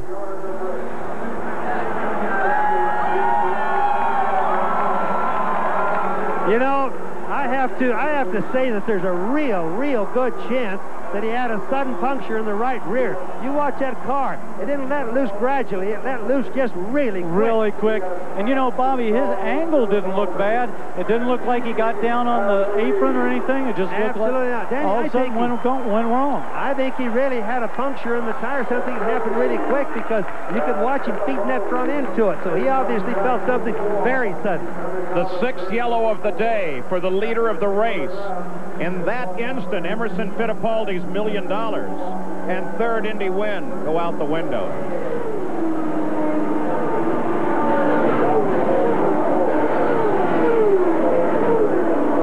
There's Fittipaldi. He walks back now after lap at 200 miles an hour. Teresa already heading back toward the garage area. She's only worried about her husband. Arie Luyendyk pulls to the inside. He's apparently out of the race. Indication is the motor's gone on Luyendyk's car. He started with 3. Now Penske is left just with Al Unser Jr., but he's left with the leader of the race. So Little Al alone on his lap now, with 15 laps to go. And keep in mind now strategies have changed. The yellow has happened. We're going to have to get on top of that real quick. Bobby and Danny, let's consider now the situation we're going to watch in very slow motion first. One more replay of Fittipaldi's situation. Danny, you were right above it. Yes, I was looking at it. I did not see anything wrong, but then I just saw the back end of the car start to slide. You can see there Emerson corrects it. The front turns. He lets it go a little bit, and the back goes. I agree with Bobby. I'm not so sure that something wasn't wrong there. That was very uncharacteristic. Emerson's too experienced to make a mistake this late in the race while leading. Another shot of it. The moment that may have decided the 78th Indianapolis 500. Chasing Al Unser Jr., but leading the race. You know, another real slight possibility, Paul, is when we watch it down here in turn 2 on the television, it looks like maybe some fluid was spraying out underneath the back end. I'm not saying for sure, but it looks like a possibility to me. Well, Bobby, let's explore that further. You're saying fluid out of the back end of Emerson Fittipaldi's car. Does that then mean that we are also looking at a potential Mercedes engine problem? No, not true at all. There was no engine explosions, blowing, or anything like that. Could be a radiator, could be a hose that let go if that was the case. Here's Jack down in the Penske pits. Well, Paul, we continue to have radio problems. I'm going to try and get the camera so you can see Roger Penske has grabbed literally an old blackboard. He wants to find out if fuel is okay. He has relayed that by one blackboard to the blackboard man directly across his pit, and he is going to signal that to Al Unser Jr. Yeah, but Jack, is that message that it is okay, or is he asking, is it okay? Well, we're being moved out of the pit here. We've got some people that are moving us out. I'll try and find out from Rick Mears. That means that it is okay. It means that it is okay. That's what they're telling little Al. Al does not have the radio. Don't forget that their telemetry is telling them in the pits how much fuel's left in that car. They're just letting him know, you're okay, you're okay. You've got plenty of fuel. My only concern in this whole thing would be that he picked up any debris. Okay, we've got it, guys. The next signal was P2. Plus 14 laps. Danny? 14 seconds. In other words, he's got Dillon new that's back. Isn't that what he's telling Jack? Position 2 is in 14 seconds back is what he's saying. No, I think what he's saying is position 2 is 14 cars back. On the line, he's 14 cars back behind them. That's it exactly. Behind the pace car, position 2 is 14 back, which puts him on the leader lap. Let's go to Gary. Well, that's the key, Paul. The fact that Villeneuve is now on the leader lap. Barry Green, co-owner with Jerry Forsythe. This is a huge break for you. Not only moves you to second, it puts you somewhat in contention. But can you make up those cars that separate you and Al Unser Jr.? No, it'd be real tough, Gary. I mean, let's face it, you know, the Penske cars are playing on a different ball with a different set of rules, really. We figure we're first in Class B. We're super pleased with how the players' cars run all day, and Jack's just impressed us. Few laps to go yet. I can't see how we could catch Junior unless he has some sort of a problem, but I would think he's okay on fuel now, and we're okay on fuel, so let's see if we can make it to the finish. And you got to be hugely impressed with this young rookie and what he's done today here under this pressure cooker at Indianapolis. Super pleased. He's run the whole month. He's done such a great job for us, and all the players, fans, and all the Villeneuve fans just keep their fingers crossed here until we get to the finish. Thanks, Gary. All right, let's go back to Jack. Gary, things have settled down in Team Penske's pit, and Bobby Unser and Danny Sullivan, you were absolutely right. What Roger is trying to communicate first to his pit boardman to pass on to his driver is that there are 180 laps completed and that there are 14 cars separating him and this nearest second-place car, Jacques Villeneuve.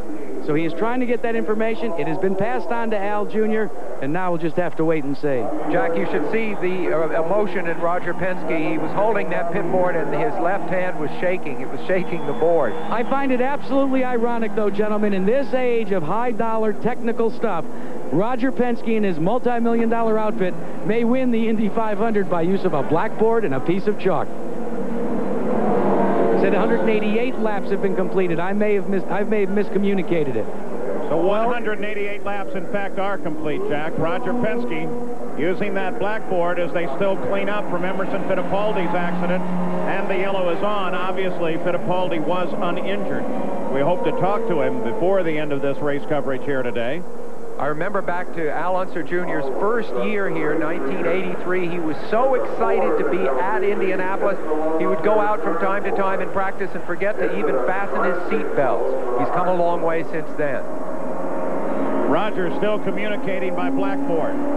Don't forget that Roger's also pretty pumped up and a little bit nervous right now, and that's probably helping him keep his mind off everything by just writing on that blackboard and doing something with his hands. So Roger Penske looking at the chance that Al Unser Jr. will be the winner of the Indy 500. The blimp Spirit high over the Indianapolis Motor Speedway. That was Big Al there. 204 feet long. The Goodyear blimp is cruising at 30 miles an hour over the top of the track. Provided some great pictures here today. Helped us analyze some of the situations that have developed. All right, Jack Arute, they continue to talk strategy. What do you think the game plan is now? Well, Paul, what the problem is when you revert back to the old blackboard and the chalk, every signalman on pit road reads what you've got to say. That has been the key for the Forsythe Green team. They have dispatched some of their team members to some of the cars directly in front of Jacques Villeneuve to try and see if maybe they will pull out of the way and give Jacques a clean shot on the start and trying to gun down Al Unser Jr. Yeah, but even if they do, guys, remember one thing. Al Jr. is going to get a green with 10 laps to go. He's going to have a green, clean track in front of him. Nobody out there and not a very crowded field at the moment.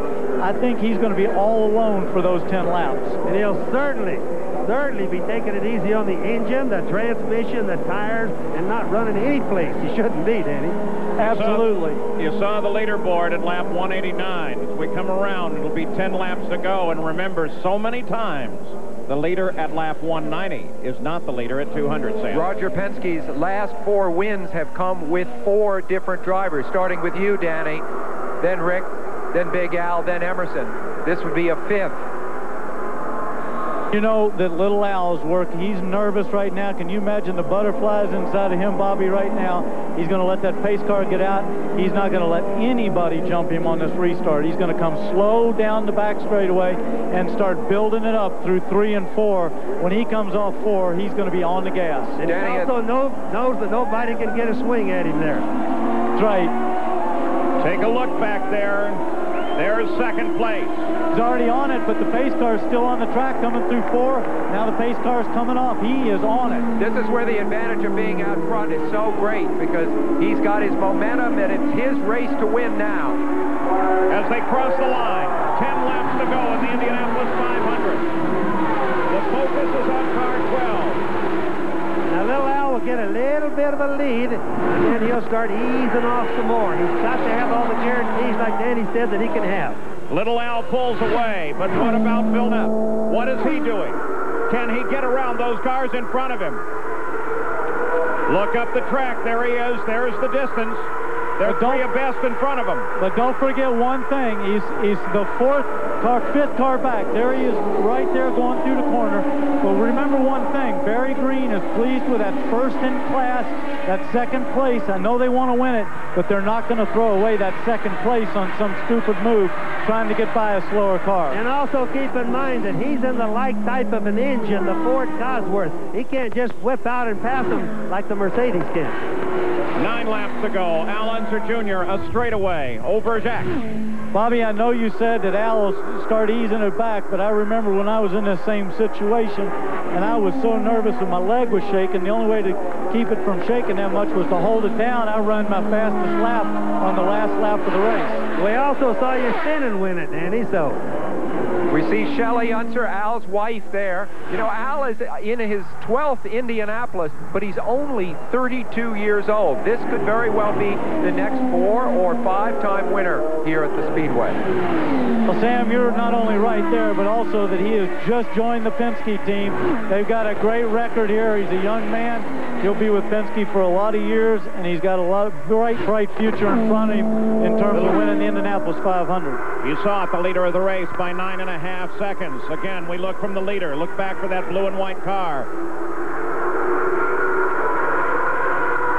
He still has a great deal of distance to make up. There he is. It doesn't appear that he's making up much at all. Well, I doubt that he's really trying very hard. He knows that the pass with an engine like he's got is just not an easy one, whereas little Al is just in clean air and running away from it. So he's probably going to try to guarantee second place.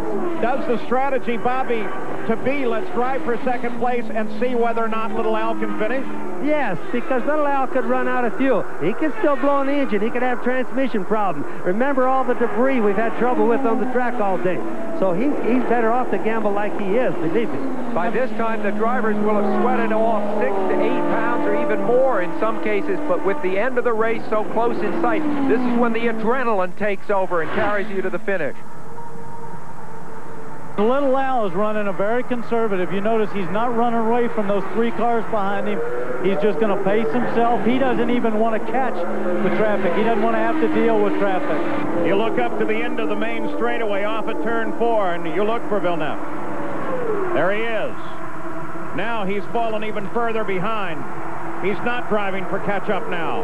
He's driving to stay in second. The race may belong to Al Unser Jr. I compared Jacques Villeneuve to Mario Andretti, who, of course, finished 3rd in his rookie year. Jacques appears to be en route to 2nd. A new star is born, I would say. The last couple of laps, he's lost 10 seconds. He's 20 seconds behind the lead of the race, and the leader is car 31. And you've got to take your hat off to that. That's a good decision, Paul. Don't forget the famous Granatelli turbines, 67 and 68, failing in the last lap. Bobby, of course, that's a very good approach and a very conservative approach, but it also takes the heat off of Al Jr. He can then pace himself down. It doesn't put any pressure on him to maybe run it a little stronger and put him in a fuel situation. Yeah, Danny, because in the real life, if he actually caught little Al, he couldn't do anything with him. He couldn't pass him. He has to run him out of fuel or has to break, or little Al has to break something. Otherwise, he's in problems. That's right, and I also don't think that he could get by enough of those cars in the laps remaining without taking some fairly serious chances. The talk before the race was all of the risk that Roger Penske was taking running these new engines. Obviously, he had strength in numbers and needed it, but so far one of them has made its way through. 196 laps are complete. This race is definitely not over, but it's looking good for Little Al as he pulls a visor off to get a clear view. One of those tearaways on the front of his helmet. Last full winner, by the way, was Rick Mears in 1991. The last time car 31 started on the pole was 1919. If he wins it, it will be the first win ever by a car numbered 31. We have a yellow. We have got another yellow. And Fox. Now watch for Little Al. Let's make sure he gets through clearly and there's no debris problems. Remember, he has no radio. Penske cannot radio him on this, so he has to go by the yellow lights on the track. Yeah, but don't forget now, it looks like this race will probably end under a yellow because I don't see him getting that cleaned up with just a couple laps to go, and he's going to be very conservative here. I don't know, Danny. Sometimes these crews will get that debris off real quickly. Little Al motors through. Look how slow he came through there, Paul. He was really, really looking for debris on the car. And Big Al can barely stand it. But Penske is concerned, does this give a chance for Villeneuve to close up again? Well, he was losing ground, so I don't believe that he'll have moved up any cars. The incident, of course, is Stan Fox. We may not have mentioned that to you. Stan Fox was racing in the top 10, Paul. It's a real shame for him. He's done so well all month and has soldiered through the race. So Stan Fox against the wall, bringing out the yellow. 197 laps complete, Jerry Punch. Emerson Fittipaldi just walking out of the care center. First of all, MR, are you okay? Yeah, I'm okay. I mean, that was a shame. The car was flying, and I just hit the apron. I would say about the feet too much on the inside. I got that. I made the back end, lost it. I nearly correct, and then I hit the wall coming out. It was a shame. But, you know, Junior's going to win. That'll be fantastic for the team. A big smile, though, with the Mercedes-Benz engine performance today. Oh, it was beautiful. I mean, we were really flying. It was a shame what happened. We should be 1 and 2. Emerson Fittipaldi's okay. A little disappointed. Wanted that win number 3. I think that smile is hiding a lot of pain. The pylon, brand new pylon, by the way, here at the Speedway, showing 197 laps complete. When they cross the line behind the pace car, 2 laps to the end of the race. Will they get the debris cleared off? Little Al's not going to take any chance whatsoever. He's moving back and forth, and there, the blue and white car, number 12, that is Villeneuve. You see him there? Number 12. And the idea of the whipping back and forth, Paul, is to make sure they have a little tiny pickup tank for the engine inside the main fuel tank. So he's whipping it back and forth to make sure that it keeps the fuel in there. Because when they're running slow, it's not the same as when you're running fast with a fuel tank. And one other concern, Paul and Bobby, is that when you're running this slow, you'll see the pace car now is really slowed down from its 80 miles an hour to try to get one more lap to be green because they want to finish under green. That's always a problem with a car. It's been running 500 miles all day long. It's hot. You don't want to go too slow. They're trying to get Stan Fox's car off as fast as they can, trying to get the last lap, the white flag lap, run under green. They're working the 198th lap. Of course, that there is communications with the pace car. You're looking back from it now with Al Unser Jr. steadily driving down the backstretch, locked straight ahead. I think Al figures he has to drive one more racing lap. They are going to try and go green for the white flag lap. Dwayne Sweeney has the white flag in his hand. Al Unser Jr. closes up on the pace car. 1 lap to win the Indianapolis 500. What will become the most important lap of his life. They, of course, still have the flashing lights on in the pace car, so they're going to go around one more time. We'll see whether or not that's true. There was an indication they were going to radio the pace car from the control center to get off the track and take it green. The rules say the pace car has to have the lights off before they come green to warn the drivers. And obviously, there was a little bit of communication problem among the officials there. And, Bobby, also, they have to do it before they get into turn 3. Otherwise, they would have a major incident possibly over here in turn 4. So this is it. So barring some remarkable occurrence now, Al Unser Jr. will win the 78th running of the Indianapolis 500. He has 2.5 miles to go. The final lap will occur under the yellow flag. The rules don't permit them to turn the yellow on somewhere around the track. But Big Al and Roger Penske both know it's not really over until he crosses that final line, as trite as it may sound. And Paul, that driver in that cockpit has to be listening to the car, has to be making sure that even at 80 miles an hour I can make it, right, Bobby? Yes, that's for certain, sure. You know, even if the white flag came out, the people down here just roaring. Down here now, when they come by, the people are clapping. They're all standing up. Everybody is screaming. So obviously they're very happy. And Bobby, one of the second turn. Go ahead, Danny. I'm sorry. I'm sorry, Paul. One of the things here, this has got to be the longest lap in history for him. He just wants it to be over, and he'd much prefer to do it at 220 miles an hour. Little Al's mom heading for winner's circle. A brand new winner's circle, by the way, at the Speedway here this year. Little Al's going to get the christen it. It truly is a circle right in front of the master control tower. I think all month of Little Al driving this big old thing called a Hummer, a big Jeep back and forth around the Speedway with a big grin on his face ever since he won the pole position. It has been his month of May at Indianapolis. Well, of course, the same thing's happening down here in turn 4. They are all waving hats, cheering, going crazy, and Little Al is not about to put that hand up until he crosses that start-finish line. History in the making. Car 31. That number scoring its first win, and Mercedes-Benz in its very first race in the IndyCars in modern times wins the Indianapolis 500 as a brand new engine. Al Unser Jr. takes his second Indianapolis 500, and his dad's crying. Well, he's got reason to cry, Paul. Let's go to Gary Gerald. Roger Penske getting congratulated all around. The Mercedes, your 10th win at Indy. What are your emotions? Well, it's just fantastic. You know, the team, this guy Unser is just the greatest. He stayed there all day. His dad and I talked to him this morning. He said, Al, you win this race at the end. And he did a great job. Credit to the guys. This engine, fantastic. Great for Mercedes, for Marlboro, and Mobil, and all our sponsors. I'm just thrilled. I guess the only disappointment is Mo in the Waller. It might have been 1-2. Well, yeah, understanding, but, you know, we got to get one, and then we were worrying about the second one, so unbelievable. Thanks. Congratulations, Roger.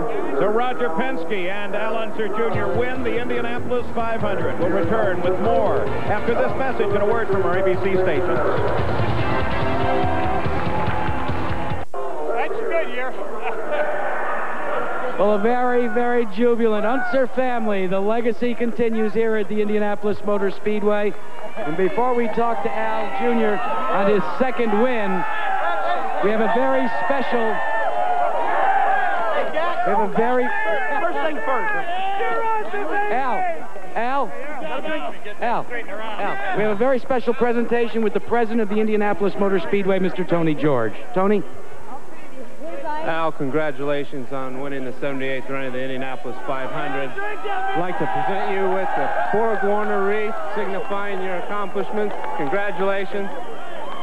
Job well done. And now, ladies and gentlemen, it is official. Al Jr. has taken the swig of milk. He's got the Borg Warner trophy. And Al, the congratulations to his dad. Happy birthday. Thank you. It's his 55th birthday, ladies and gentlemen, and you couldn't get a better gift than that, Al, could you? You couldn't get a better gift than that. No, you sure can't. This is one I'll never forget. I've never seen tears in Al Sr., but he has them now. Let's talk about this race, man. It was incredible. You had no radio, or was it a difficult time? Did it come in and out? Well, no, we didn't have a radio for about, I don't know, 120 laps on or something, but, you know, I just want to thank the whole Marlboro team, Penske. They did a super job preparing the car, obviously, and it went the distance. Thank you to Mercedes-Benz. You know, they made it easy to pass everybody down the straightaway. And you know, Goodyear tire, you know, we were running pretty high temps most of the month, and Leo Mel and the boys really built me a great tire, so I want to thank them. And, you know, Mobil Oil, you know, that was really good. And let's talk about the start, though, real quickly. That was pretty spectacular, that first lap. Well, the start was good. You know, we came down, and I wanted to lead the first lap, and so we did. And then you know, my first pit stop, we wanted to be easy on the clutch, and we were too easy. I ended up stalling it, and I told Roger, I said, you know, I got to leave the way we need to leave. And then that was it. And, you know, last stop, I want to say happy birthday, Dad. This is a very special time for you because earlier today, your father took his last laps around the Indianapolis Motor Speedway. Unfortunately, because you had won the pole position and had other commitments, you couldn't come out to the line and see it. What a gift. Yeah. Well, you know, I want to thank this Marlboro team, Penske, I tell you. Roger, special thanks, I tell you, you know, he loves this place as much as I do, and it shows, you know. He brought us a special car and all that, and I just want to thank all the people out there. You know, without you, this place wouldn't be what it is, and so we love you very much. And, of course, your teammate, Emerson Fittipaldi. What happened in that situation? Well, with Emerson, you know, we got caught in traffic, and what enabled him to actually pass me was the same thing that bit him. As soon as you got offline just a little bit in turn 4, or any of them really, the air would put you offline because you don't have any downforce on it when you're behind another car. And then if you got out there too far, then it just sucked you out there like a vacuum cleaner. And I got on the brakes. I almost hit the wall in turn 4. The lap Emerson passed me. That's what enabled him to get the run on me. And then, you know, we were trying extremely hard to get through traffic. He was trying extremely hard to get me a lap down, and so, you know, he got out there too far, and the old vacuum cleaner got him. Let's check in with Gary Gerald. Gary? All right, we're here with Jacques Villeneuve, and he is being surrounded, of course, by media from his countrymen in Canada. Jacques, this was a terrific drive today, and we're curious about your emotions and if you had close calls and what it feels like to be the fastest rookie, the youngest driver in the field, and now a second-place finisher. Well, it feels fantastic. Before coming here, I never dreamed of being on the podium. Actually, I was hoping to, but I was never thinking I could make it. Was highly confident in the team. I knew that they were ready to win and they were capable of winning, and my players, Reynard, was running strongly the whole month. Car had a little problem in traffic. I lost a lot of grip, but I guess that's the same for everybody. And I had a few close calls before the first pit stop because the car was getting quite loose, and I got sideways a few times, and that wasn't nice. Then there was a crash in front of me, and on the front straight as well, there was a lot of traffic at one point, and I just backed off and slowed down because the guy behind me was quite a way behind and was running third, and I thought it was stupid to just pull knives out and risk it all. We just heard, of course, from the winner, Al Unser Jr., and from his dad, who has won this race in the past so many times. What do you think your father would be thinking if he could be here to share this moment with his son? Well, I think he would be very proud. You know, whenever someone of your family does something good, everybody's very proud. And well, actually, I wouldn't mind seeing him here today and maybe seeing his face or something. That would be great. Terrific, terrific job. Congratulations. Thank you. Jerry? Well, Gary, there's a lot of confusion and quite a bit of concern down here in the Chip Ganassi pits. Now, Michael Andretti, you came across in third place, but when you came out of the car and looked up at the board, they have posted you finishing now in 6th position. What happened? I don't know. You know, they were putting the black flag out, and we didn't get an explanation why. And pits were closed, so I couldn't come in the pits. So I don't know. I don't know what's going on. I wish we're gonna go talk to them and figure out what's happening, because I don't know why I should get a black flag. Now, Michael, we're talking. We hear from USAC that they don't. They deny a black flag. Chip, you've been talking with the USAC folks. Chip Ganassi, we're checking with that. What have they told you? Well, all I know is that Michael's number showed up on the black flag board. I said, Michael, you're being black flagged. Simultaneously, the track goes yellow. When the track goes yellow, the pits are closed. That's all I know. He said, what do I do? Well, you can't pit when the pits are closed. That's all I know. Michael? Yeah, but the other thing is I never got the black flag. I only got it on the board. That's the other thing. I don't know. And during that time, the black flag, then he said, oh, my number's off the board now. Yeah, it was off the board the last... It was on the board, then off the board. Now, how do we resolve this? What do you do now, Chip Ganassi? Well, I'm going to meet in the USAC office in 10 minutes. I've been told to come to a meeting there in 10 minutes. So Chip Ganassi will head to USAC office, and a very disappointed Michael Andretti overcoming 3 cut tires to think he finished third, now being shown as a 6th-place finisher. So, the Indianapolis 500 ends with another Unser at the top of the list, and controversy with Michael Andretti.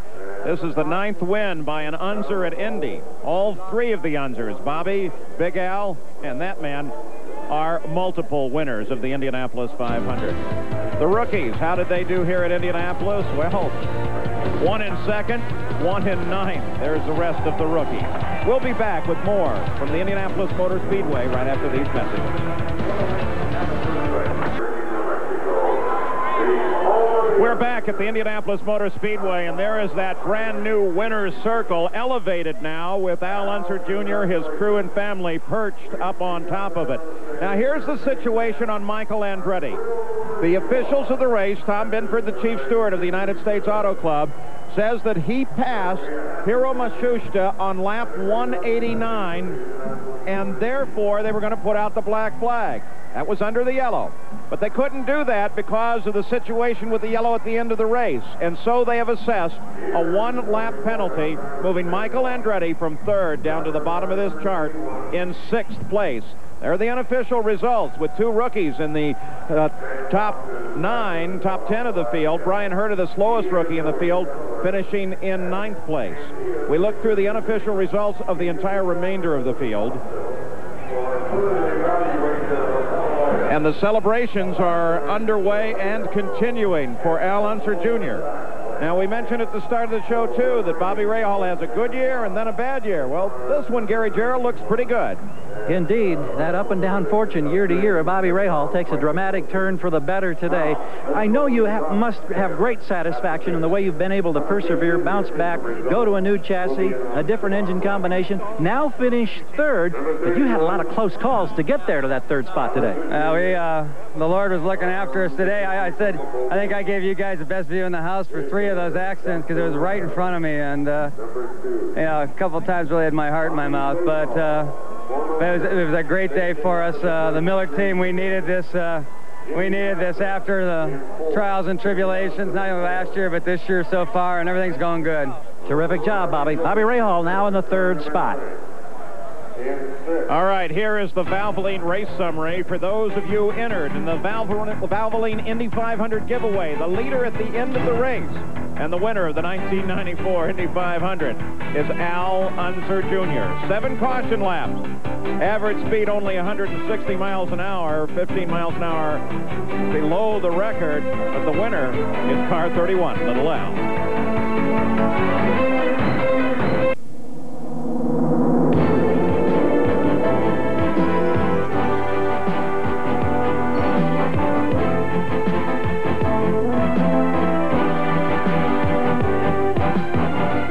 Designated as one of America's national landmarks, the Indianapolis Motor Speedway Museum keeps alive the history of the Indianapolis 500. Come visit with us and find out why the 500 is the greatest spectacle in racing.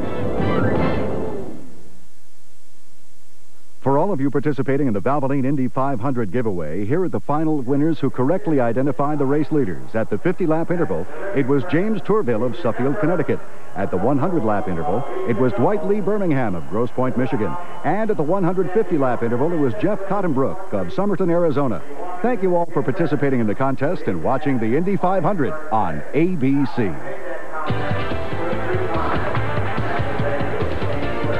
The view from the Goodyear Blimp Spirit as it now records the giant crowd leaving the Indianapolis Motor Speedway, but dreaming of next year and what will come.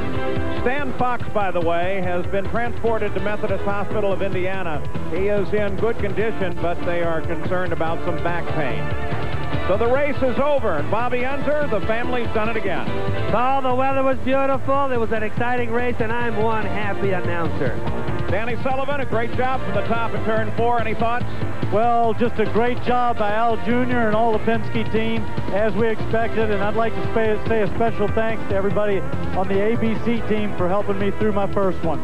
and Sam Posey. Well, in all the years since 1911 in the first race here, no team was ever able to really dominate this place or become a favorite. Now Roger Penske has won 9 of the last 16 Indy 500s and becomes a dominant force in this race's history. So Al Unser Jr. in the Mustang pace car with his dad and family on board celebrates his second Indy 500 win. Car 31 wins for the first time, and Roger Penske, a record 10 wins now at Indianapolis now. A special thanks to our ABC crew. They have done a remarkable job once again helping us bring you these fine pictures of the Indianapolis 500-mile race. And so now a victory lap of the track so much slower than ever before, as Al Unser Jr. acknowledges the cheers of the crowd. Look at him stand there and cheer on this great champion. How many more Indy wins are in the book for Al Unser? The executive producer of ABC Sports is Jack O'Hara. Today's show was produced by Bob Goodrich, directed by Larry Camp, technical director Richard Drummond, associate producers Ben Harvey and Debbie Cole, associate directors Norm Samet, Patrick McManus, and Jaime Bravo.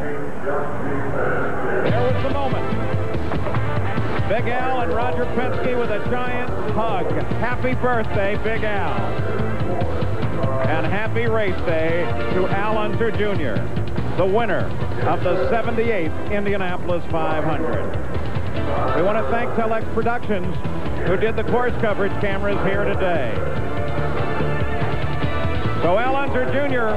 now can hold up 2 fingers and take that swig of ice-cold milk and celebrate. He'll celebrate through the night. In all likelihood, he'll be a millionaire by tomorrow night at the victory banquet held here in Indianapolis, Indiana.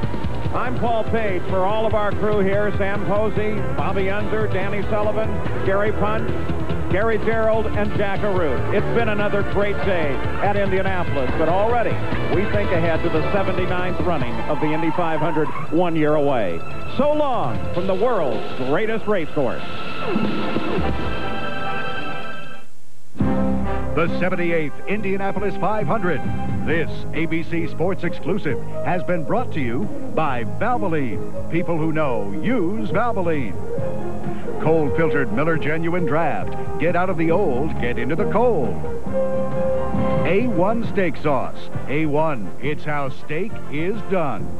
And Chevrolet, the cars and trucks 36 million people depend on every day. Genuine Chevrolet. Coming up next on ABC